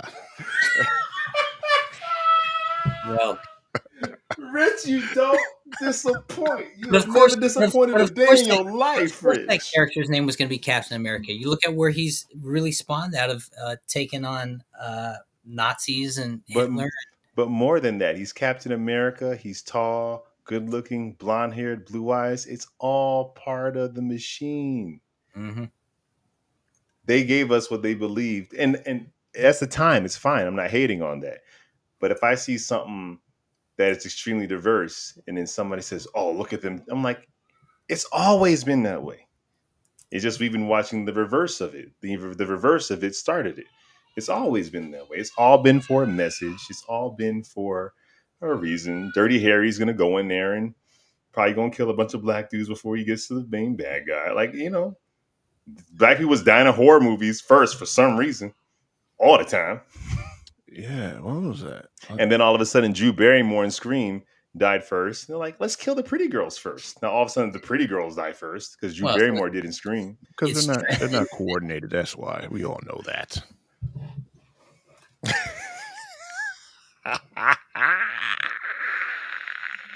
You about to make us lose our livelihood. Look, I think we answered your question. So that was the show. So do we have recommendations? Chris not here. You got recommendations? Hold on. Let me do the design. Yes, I think we should all recommend something, and I guess we kind of talked about it in the beginning of something we watched that we think people should check out. I'll go first. Okay. Jack, stop hating. You're gonna love this. Yo, I haven't finished it yet. I'm only on episode 2. Okay. But The Brothers' Son on Netflix, starring Michelle. Oh, I think I know. Bro. Yeah. Fire. Is it? Dude. The trailer looked pretty interesting. So first of all, it's hilarious. It's hilarious. It's action-packed. It's bloody, but it has such a sense of humor. And it's about this son who is an assassin. He's not an assassin. He's probably like the triad head of the gang. His father's on top of him. But in California, his mother lives in California raising his brother. And his brother has no clue to what their family's roots are. So you have one brother who's the head of a criminal gang, super martial artist, and this other brother who's skipping college to go learn improv classes. And, it's honestly brilliant. And of course, the brothers will have to come together, and this younger one has no idea any of this is happening, and the older one is like, "You're so freaking soft," and it's hilarious, dude. Spoiler: the first fight scene, the dude is like baking a cake because he loves to bake, like this super assassin martial artist. They break into his home, and during the fight scene, the TV flips around, and you're watching the British Bake Off, and out of focus behind them is this vicious fight scene. It is just brilliant, brilliant, brilliant, brilliant, brilliant. And Michelle Yeoh, she's so freaking funny. Come on, watch that. I don't know if it stays brilliant. That joint started strong. All right. What you got, Jack? I would recommend watching American Fiction. It's not our content necessarily, but it's good content. Commissioner Gordon's in it. So that works. Commissioner Gordon's in it. It's definitely a multiverse setting. Then, the movie's good. It definitely deals with stereotypes on both ends of the spectrum. I'll say that. It's good, and it's probably not going to be in the theater much longer. I've noticed when I saw it, the movie is playing in smaller houses, and so it's anything that's playing in small seat houses is usually moving out quickly. Yeah, but it's good. Performances are good, and the story is good, and the ending is good. Like they land the ending. I can't wait. It's an AMC. It's an AMC Garden State. All right.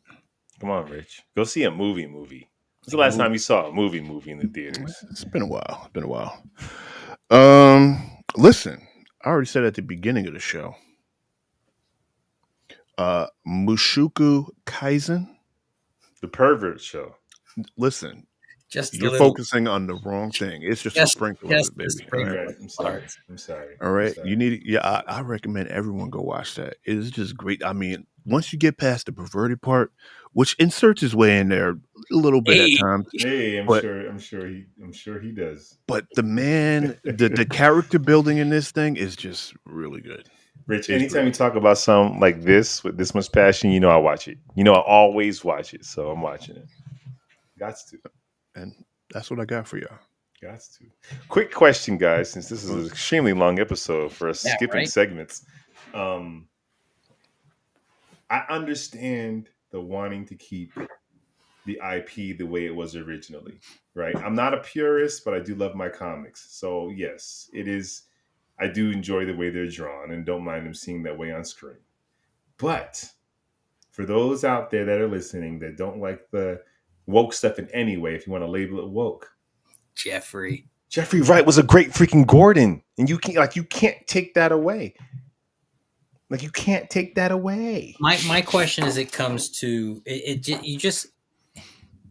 And Gary Oldman's already the perfect comic version. You're not why do that again? You already did it. Like it already happened. You're not going to find another actor to give us that interpretation of Gordon. But that's also kind of based off of what story you're telling. Because depending on what story you're telling, the characters are already depicted differently in the source material. Gary Oldman is perfect. Whether you keep him redhead or you gray his hair, he still would always be the perfect Gordon. The thing about Jeffrey, and the thing about Thank you, Jeffrey. And the thing about we got one. We're moving into 2024. Listen, I'd rather have great company than a plethora of company. So I strongly disagree. I'd rather be popular. Yeah, you're right. We tell people about it.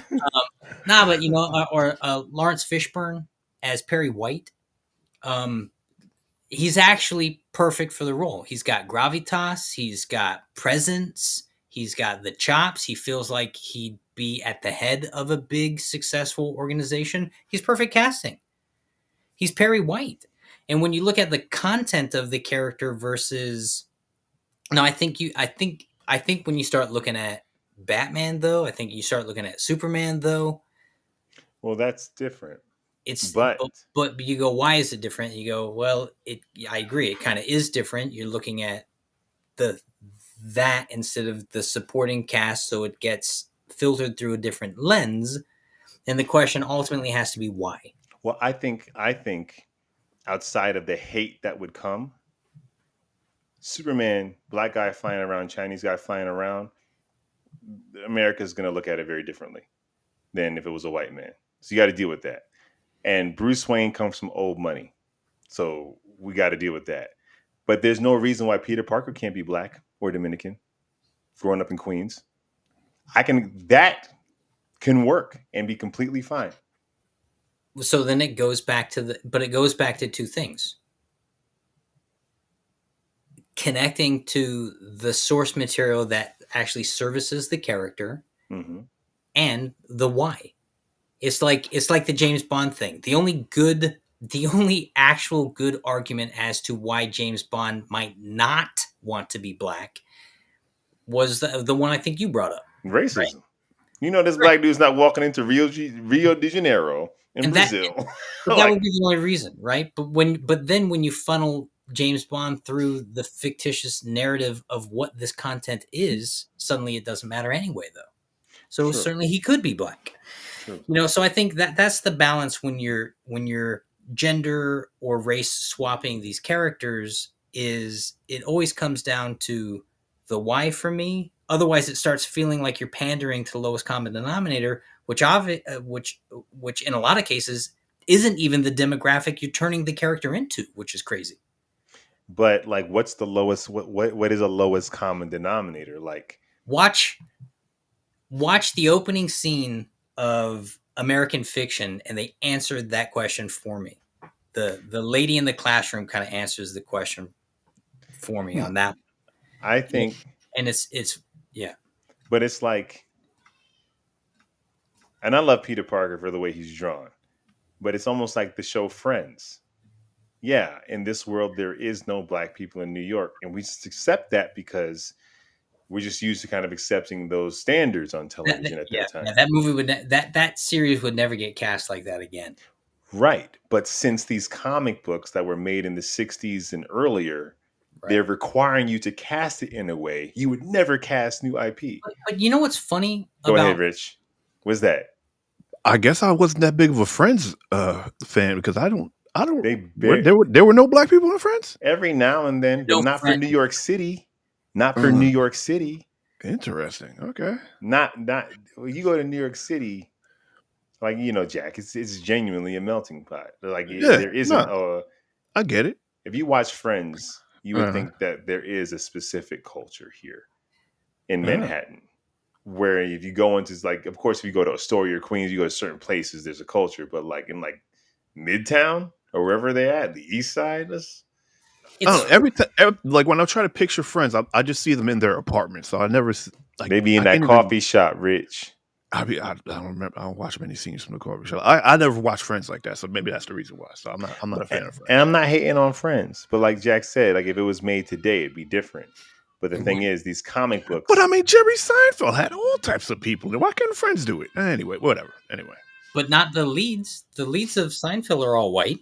Which is fine, because white people sometimes are friends with white people. My issue with Friends was more like even the world around them wasn't as diverse. Yeah, the world around Jerry Springer, it was very diverse. Seinfeld, you said don't say Springer. I mean, I was Jerry Springer. Wow. You know, Jerry Springer had nothing but black people on there. Yeah, he did, but it wasn't a good thing. It wasn't.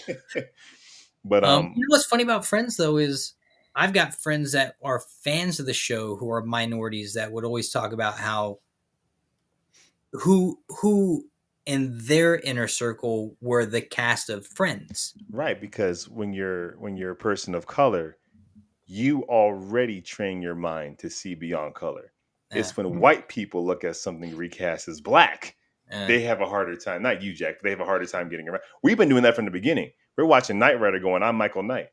Well, listen, hey, we had no choice. Don't put me in the... Listen, I'm not saying that if I saw Black Superman, I wouldn't have questions. Now, listen, I would definitely support the content and see it, but I would want to know why. And what's interesting is when they released a new casting of the new Superman movie, and it's all pretty... Thank you, Jeffrey. We definitely got to highlight this. I might leave that there for the rest of the show. and then save it and use it whenever I want to. Oh man. Anyway, But when they put thanks, up the Jeffrey. when they put up the cast in the Superman movie, they're all cast very accurately, and it hit me. I'm like, wow, Metropolis is mad white. Yeah, I saw that too. But it's cast accurately. It's comic book accurate. It's comic book accurate. But I was like, this is white. But that's what my point about Lawrence Fishburne is. He's comic book accurate, though maybe not visually accurate. But he's comic book content accurate.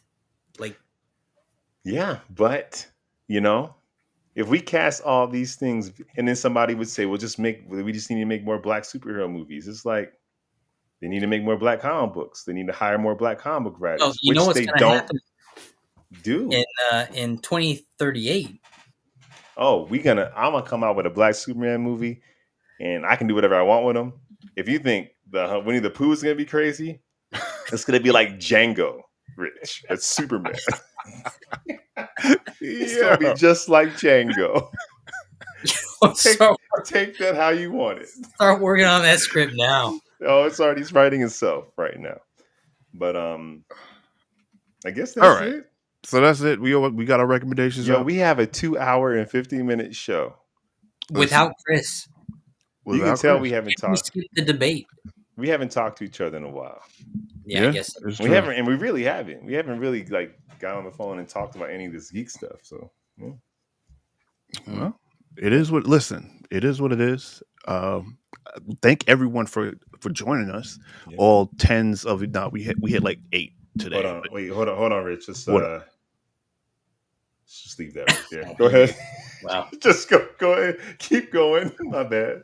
Yo, Jeffrey, you have created a freaking monster. We're just gonna leave that. Anyway, he just feeding the beast. Anyway, thank y'all for joining us. It's always a good time talking to y'all. You too. Maybe not you so much. Dang. But yes, thank you for checking us out. Hit that like, subscribe, comment. Small clicks for you, but it's major for us. And we'll be back on the next one, right? Next week, right? We coming back? We coming back, baby. We back. All 4 of us. We coming back strong. I can't say all 4. We can't say that. We can't. So say next that. week, we're talking about the pleasure's all ours, Jeffrey. Yeah, we know next week we're talking about what is coming out 2024, what you should be putting on your calendars to look forward to. And you get to hear that if we only can get the choice, maybe it has to be only 2 this time, because there's no movies. I don't know what to talk about. 3. If we only can have 3 things that we can watch, read, play, only 3. Yeah. And we can't watch, read, or play anything else, what would they be? And it's funny because this is our 3rd year doing this. And I feel like we've all made bad decisions. At least Probably. 1 or 2, for sure. Yeah, I still enjoyed The Flash, and I love Spider-Verse. I forgot what my 3rd one was. Maybe it got pushed back. I don't know. Right? Maybe. Yeah. Anyway, listen. Once again, thank y'all for joining us. Come back next week and keep coming back. We got an Instagram, even though it's kind of dead right now. We're gonna get back on that. Get back on it. We got unboxings too. We have unboxings. We got I'm gonna start talking about stuff that these guys don't want to talk about, whether you like it or not. Oh my gosh. Yeah, but thank you for rocking with us. Jack, Lawrence, myself. We'll catch you next time. Same bad time. Same bad channel. Oh, peace. There it is.